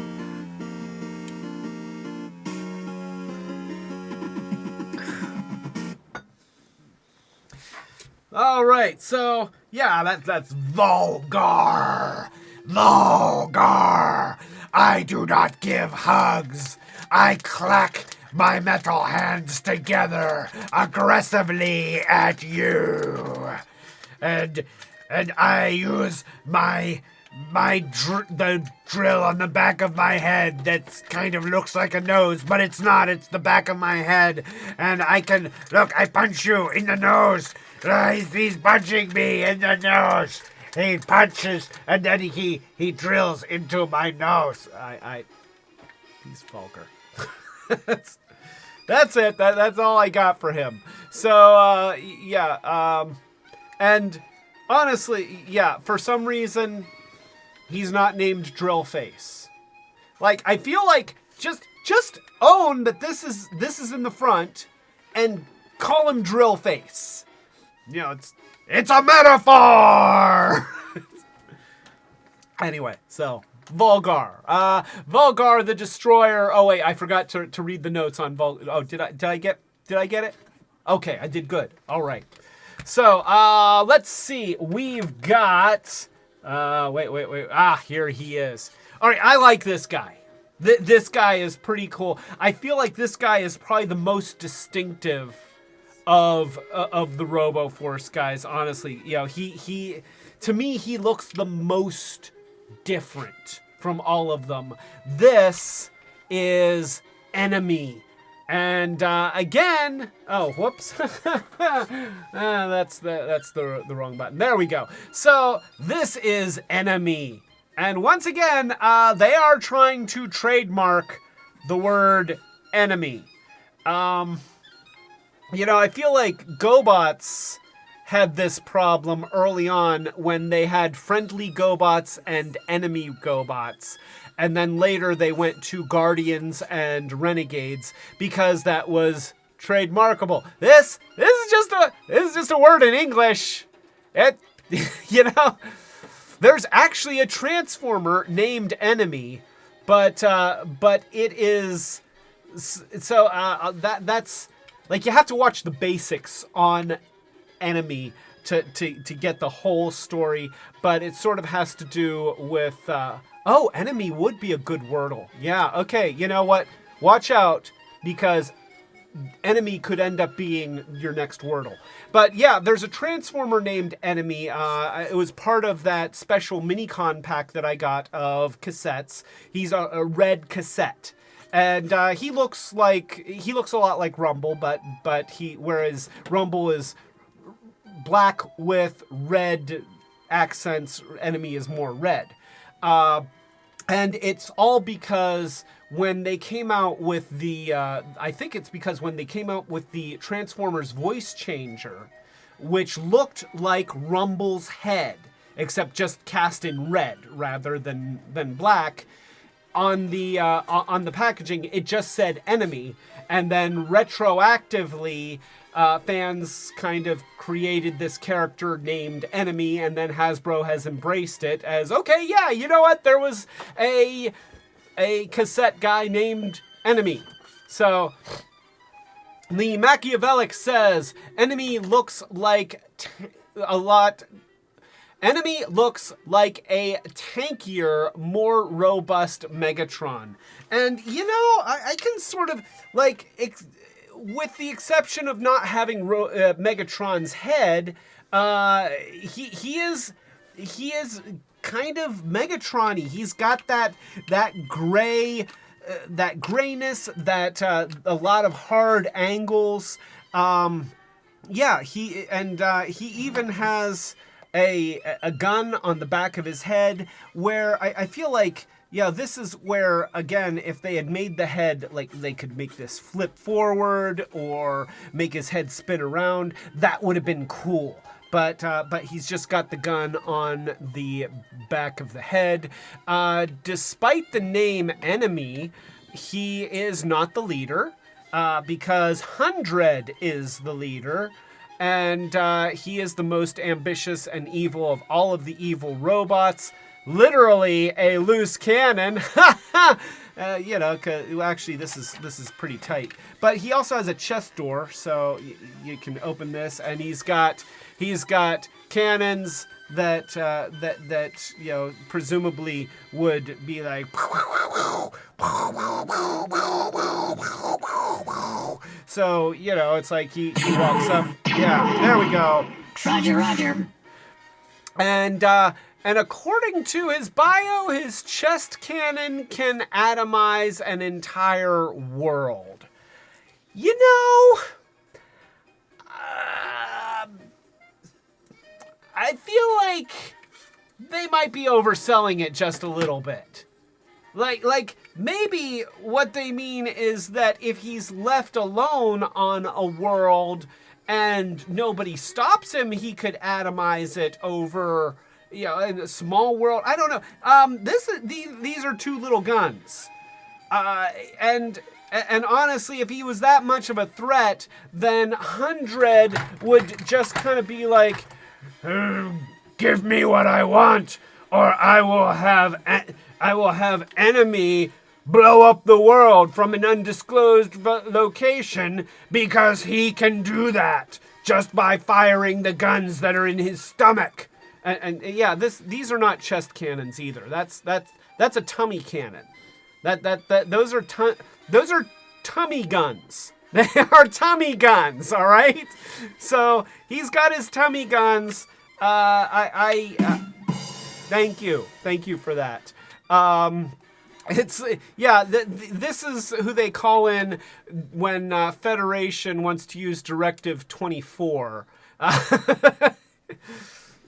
That's right. All you Trekkies out there, you know what I'm talking about. Starfleet, Directive number 24. Not even like 524, okay? Like, they could only come up with 23 other directives before they got to destroy the planet.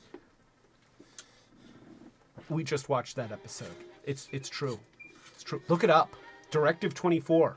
It's uncomfortable. So anyway, Machiavellic asks, what names would you give the bad guys instead of their lame official names? You know, I think that for this guy, let's see.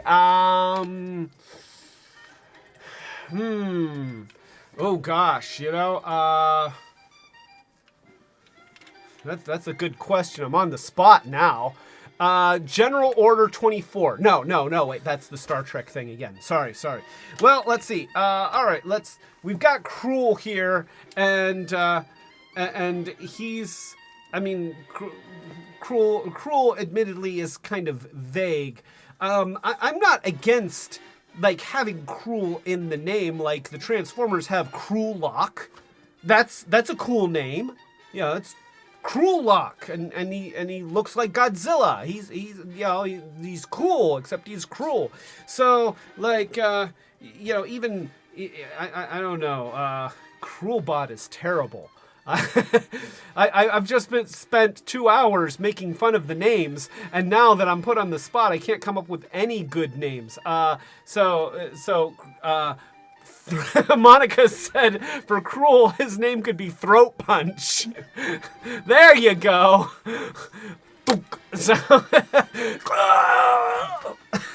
So this is Throat Punch, and I'm gonna say that this guy is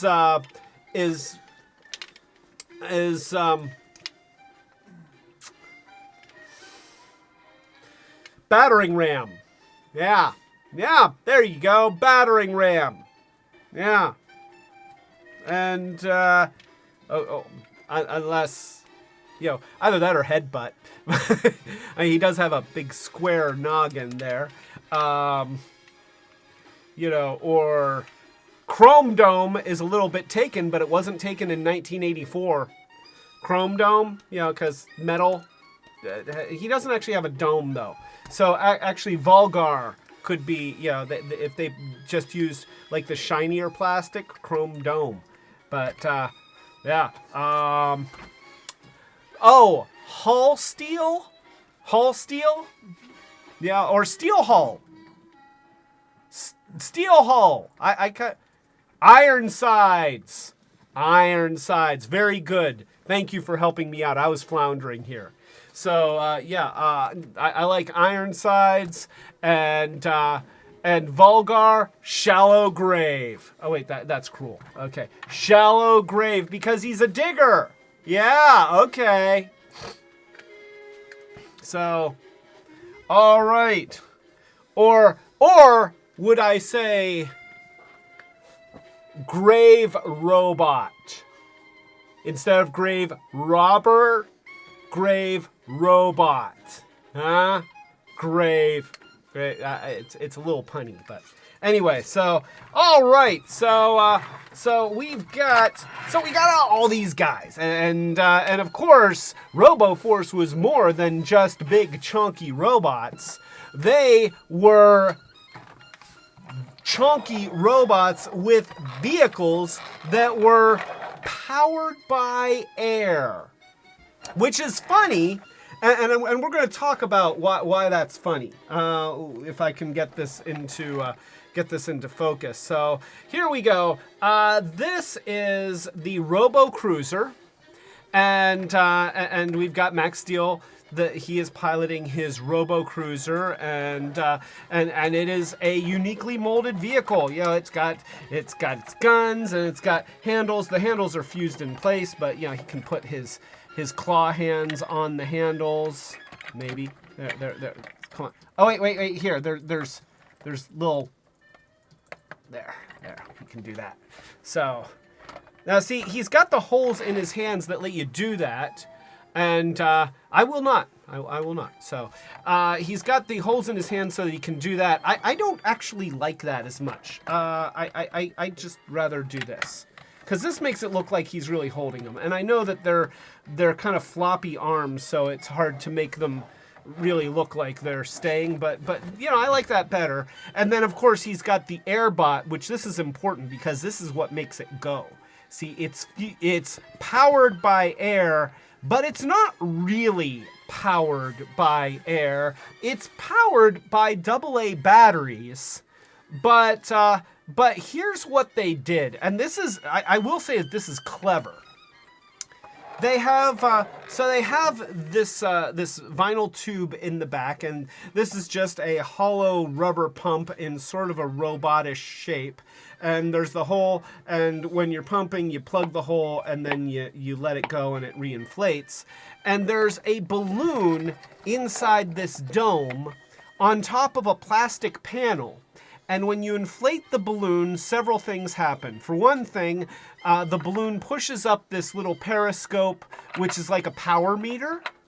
And also, the balloon pushes down on a plastic platform that engages a switch that turns on the motor. I mean, it's a really interesting gimmick. It's actually kind of phenomenal, but strangely, like it's just a strange way to give it very limited mobility. And I guess the goal was that you pump it up and it's only going to go for a couple feet. But yeah, we just changed the balloons inside, and I'll show you the instructions for that in just a moment. But you put in the airbot in the back here, so you have that little thing there, and you just put the airbot in there, and then you pump it up a few times, and then the motor will start going, and then you let it go. So, and there it goes. So yeah, here, let's do that again. Oh wait, here, I've got another camera here set up, so we're gonna see this in other perspectives. So all right, so you should put another robot in the claw. Okay, so let's go ahead and do that. So the back end has this claw, and you can let's just take enemy here. And you can put a robot in the claw, huh?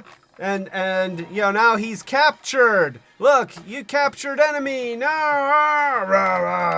enemy. I don't want to be captured. You can put it. There, I'm going to do that because I think it'll hold it better. So there we go. Oh no, I'm enemy. Put me down, Maxx Steele. I don't want to be captured by you and your Robo Cruiser. And Maxx Steele's like, screw you, enemy. I've got you now. So, I'm getting a message from my finger. Wait a minute here. I'm being told that Dawn says, and maybe you should put another completely random toy in the path. You know what, Dawn? You're right. Maybe I should put another toy. Just choose. So I should just choose something completely at random, right? I'm assuming that you just want me to choose a toy. You know, like nothing specific, right? Just really anything, right? Okay. Well. Okay. And Dawn says right. All right. Well then. Completely at random. Okay. As it turns out, I just happen to have Gen 1 Transformers Wheelie here. Yeah, we'll just put Gen 1 Wheelie here, and we'll just have him hanging out right there. And Wheelie, how you feeling? Wheelie has come so far. Wheelie's about to get hit by a car. Oh, geez, that's a sad story, Wheelie. All right, so we're gonna just pump this up and see. Rob says, "Wait, did you just say craptured?" and I don't know if I just said craptured. If I did, then I've got to check my chair. But I don't think I craptured myself.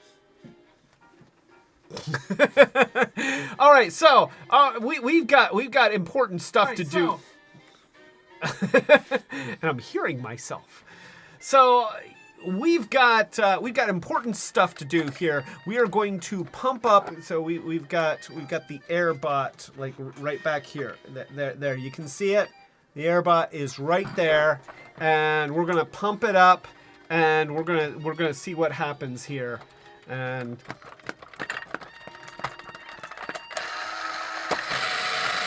oh, it can't really go with enemy on the back. I think he's lifting up. He's causing too much counterbalance. Like if he were on the front, no problem, but it's the front wheels that drive the vehicle. So we're not going to have enemy in the claw. Now let's try this again. Okay.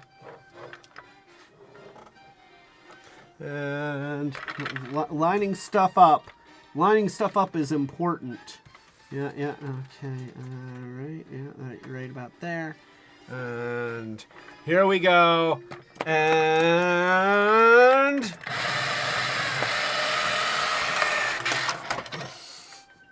so, there we go. Yay!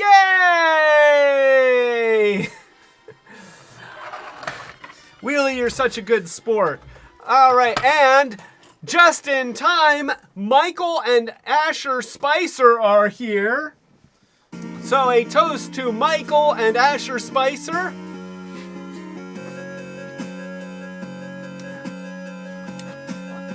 Guys, we are talking about Robo Force. And also, Danny T is here. Welcome to Michael, Asher, and Danny T. A toast to all three of you.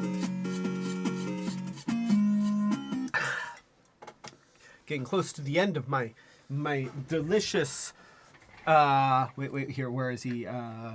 My delicious soda. So there we go. So oh, sure. You know, I guess we can. We got another soda or something. Oh, ginger soda. Oh, that's gonna be good. Okay, thank you. So. All right, so yeah, you guys are just in time to see us talking about the vehicles in Robo Force, and this is the Robo Cruiser, and of course you have the Airbot, which actually can ride right in the front, but I have found that it works better if you leave them plugged into the back, because then it takes a little bit longer for the air to leak out of the balloon, and you get a little bit more distance.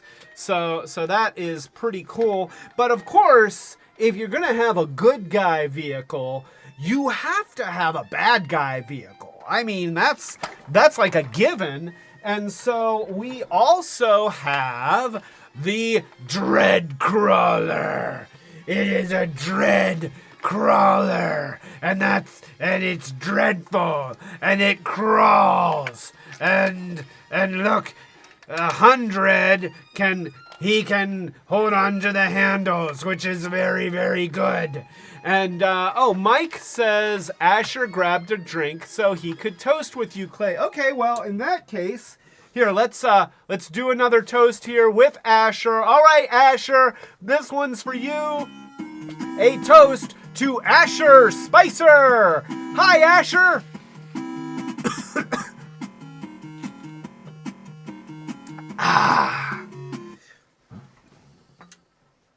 There we go. So, we've got the Dread Crawler, and it is pretty dreadful. And what's great about this, I'm just going to point this out. And I really do have an admiration for the devotion that the designers put into this line. Because as we've seen, they didn't copy lots and lots of parts. Everybody was made to be unique. They tried to give everybody some kind of play gimmick. And then when they had these vehicles, you know, the GoBots, they had their power suits. And there was courageous and grungy, terrible, way worse. Like, oh my gosh. You know, I make light fun of Enemy and Cruel, which aren't actually terrible names. It's just you can't trademark the word enemy. I'm sorry. it's just a word. They, you know, like, yeah, you have to at least spell it wrong or something. You know, call it NME. Yeah, that would have been the GoBot version. Or NME. Yeah, NM-E. NME. NME. See, that's what his name would have been. I knew I'd get there. NME. Yeah, give me a 2. Give me 2. Thank you. All right. So, very good, by the way. Yeah, that's good job. So, you know, or cruel. Yeah, I got nothing for cruel. But NME, you know, or vulgar. At least vulgar is spelled different. So, you know, that they got that. But yeah, so with grungy and courageous, they were straight up repaints of each other. Yeah, one was white, one was dark gray. You know, and for some reason the bad guy had bright orange hands and the good guy had black hands, and you almost have to buy both of them just so that you can swap the hands so that they look like they make sense. But they, you know, there's no difference between them, and you know, as kids in the 80s, we accepted that. We knew that Starscream, Thundercracker, and Skywarp were identical toys, just done in different colors, and we did not care. And we still don't. We still buy the same toys multiple times, just cast in different colors, and the toy companies say thank you. So when I point out that you look at the Dread Crawler and notice that even though it has similar play features, you know, it also has a claw, but it's a completely different design. This is a completely different mold. It's got guns that are different molds in the same places, so it has a lot of the same play features, but they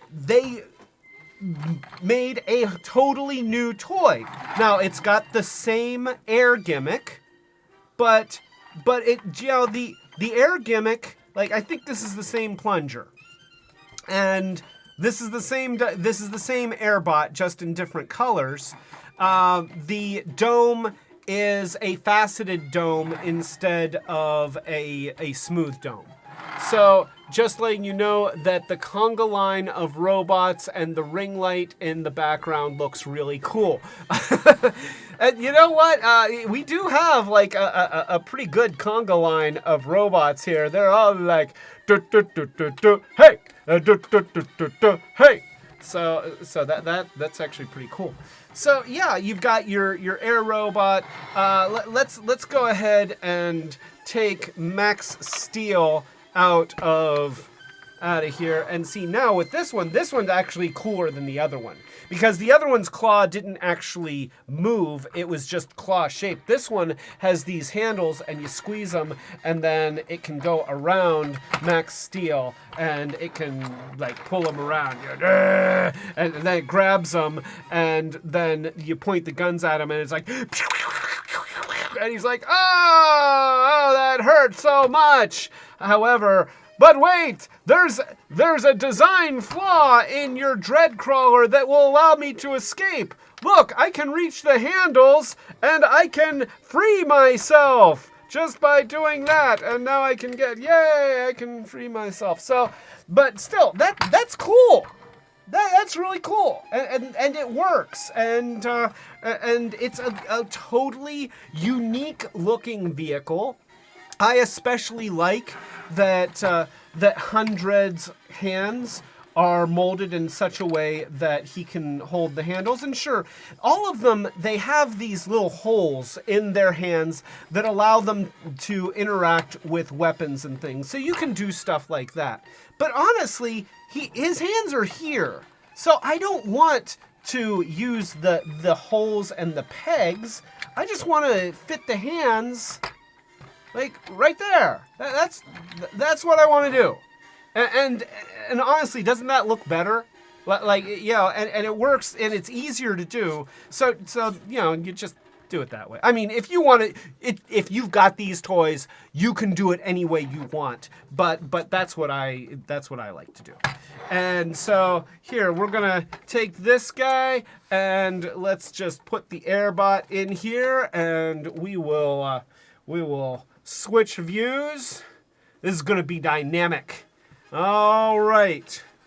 So, and hey, look, Wheelie, you're in the claw. All right, here we go. Oh, whoops.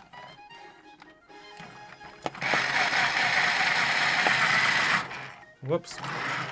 He really wants to turn towards me. Oh. That was underwhelming. All right, Wheelie, you get out of here. You're kind of holding things up. Wheelie is glad to leave on the fly because Wheelie doesn't really want to die. All right, here we go. Huh, well. I guess the Dread Crawler is not quite as dreadfully crawling as the Robo Cruiser is cruising. There we go. So it works. Look, it works. It does the thing, and it's a cool vehicle anyway. I mean, it really is. I like the Dread Crawler. I like the claw that's in the front. I like the control handles. I like the guns, and I even like the very, very cute little Airbot that rides in the front. So yeah, you can have him ride in the front. But you know who else can ride in the front? Wait a minute, here, let me do this. So you can. We've also got Wheelie that can ride in the front. Yeah, there we go. Look at that, huh? All right. Because, you know, Airbot is supposed to be back here and fill up the gas tank anyway. So, you know, fill up the gas tank. Look at that. They're going out into the sunset together. Huh? Yeah, you know what? Turns out that 100 and Wheelie are good friends. And so, yeah, they hang out together. And Wheelie says, time is gone. It's time to fly. So, see you later and screw you guys. Yeah, that's the rhymes are hard. Rhymes are very hard, okay?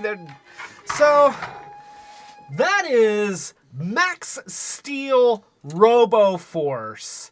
A line of actually very, very endearing toys. You know, that's what I'm gonna say. These are all just really endearing. They're cute. They're chunky. They have fun play features, but unfortunately, they just couldn't stand up to the juggernaut that was Transformers. They couldn't even stand up to the Micronaut that was GoBots, even though Micronauts were, you know, from, you know, kind of related to, they were Takara, and GoBots were from Machine Robo, and they were not the same. Bandai, yeah, they're from Bandai. So yeah, Robo Force, and what's cool is that Robo Force is sort of coming back. You have the picture of the new Robo Force things. We can show the new Robo Force toys that are on the horizon from Nacelle, which is not just the name of the Enterprise's engines. And but they make the toys that made us TV things on Netflix. And let's go ahead and we will switch views to see that. So yeah, these are new Robo Force toys, and those look cool. Oh my gosh. And they have suction cup feet. That is so cool. Now see, that's pretty awesome. That is really awesome. And what I was telling Monica is, if I were designing these toys, I would design them so that the robot bodies actually, like, you had the heads of the robots that were showing, but the bodies opened up, and what came out was a robot that was like this, so that it's sort of like they've got an upgrade suit around them, but you know, that's just me. That's not what these toys are going to do. I just kind of want them to. That's just what I want to do. So that's on the horizon, and that's really cool that that's coming up, and so yeah, this is only part one of this. This is sort of a live stream series. It might be just a 2-part series, but that's two. Okay, it's a duet. It's a couple. Oh, there might be 3. Oh yeah, there's the new one. So yeah, so this is only part 1. We still need to cover Robo Command Patroller, Fortress of Steel, and the Maxx Steele Robo Force Fan Club Pack, which, whoa, Fan Club Pack. Oh, I didn't even show the instructions. Oh my gosh, we almost got through this without showing the instructions. These are very delicate. Look at this. We actually have original instructions for the Robo Cruiser that includes showing you how to change the balloon inside, which is very, very cool. What I discovered last night is that if you're using regular balloons, get the smallest balloons you can. Maybe use like water balloons, and you might have to roll the nozzle back to make the nozzle fit tighter and also choke up on the balloon so that it doesn't take up as much space inside there, because a regular size balloon, like an 8-inch balloon, way too big for the inside of that thing. We've got, you know, the other side here, and it shows like the claw thing, and it shows like sticker placement and stuff. So, you know, vintage, like 40-year-old paper. It makes me nervous just to hold this.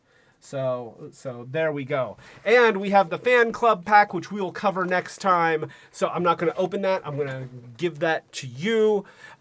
So that is Maxx Steele Robo Force, the coolest line that never stood a chance.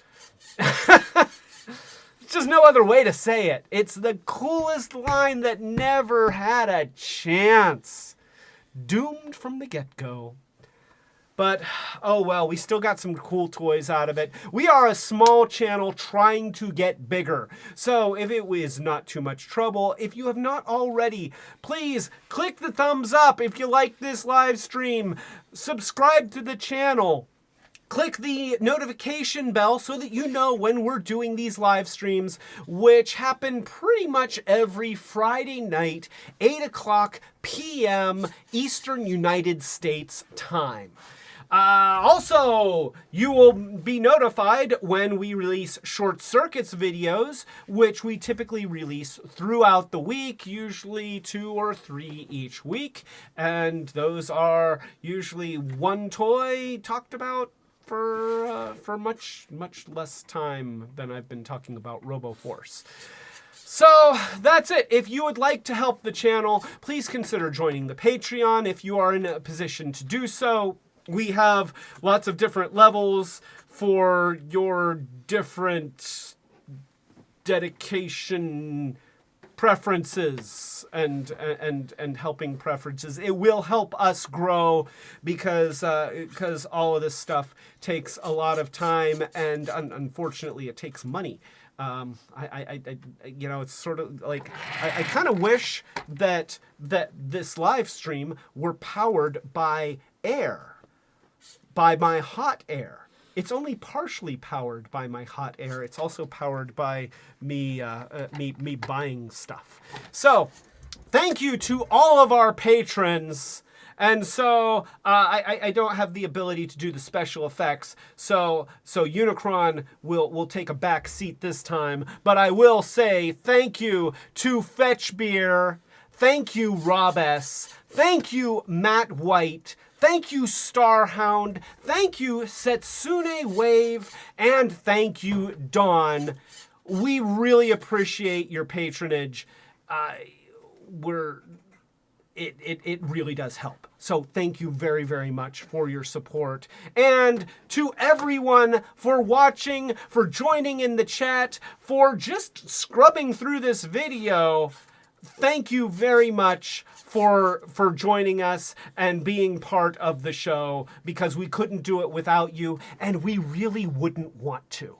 So, next week, it is back to those other robots, the Transformers, as we take a look at the history of Insecticon toys. This is going to be a fun one, so don't miss it next week. And with that being said, let's toast all of you who have joined us in the chat, starting with a toast to Dawn.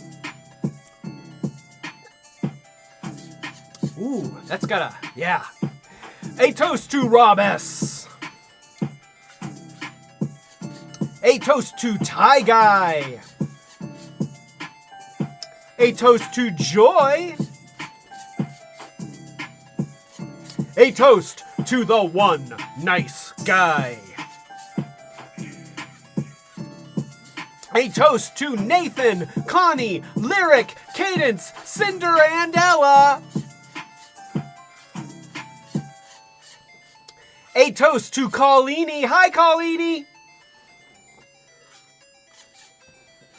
A toast to Setsune. A toast to Osaka Jack. A toast to Christopher Remley.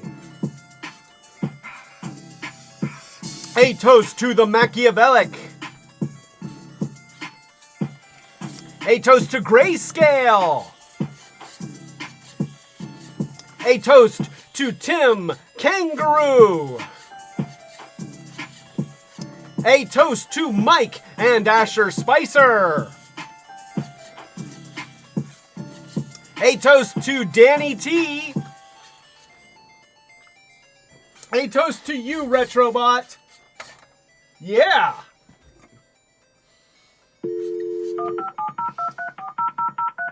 Why, thank you.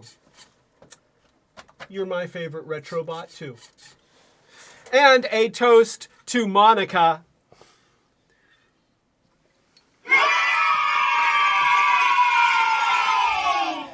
All right, so with all of that being said, this is Clay telling you, yes, you, to keep it retro. Wait a minute. Here, I have to find. I lost my cursor. So, all right, there we go. So this is Clay telling you, yes, you, to keep it Retrobot. Woo, yeah, Maxx Steele, but not that Maxx Steele, the other Maxx Steele, and Robo Force, but not that Robo Force, the other Robo Force, and Retrobots, but not this Retrobot. It's those Retrobots, and there's air gimmicks, lots of air gimmicks. They were into air gimmicks. They like doing stuff with air. That's an interesting choice for a line about robots, but they embraced it, and their robots embraced it because their robots were really good at embracing things. That's what they did with their air gimmick. They're robots that hug.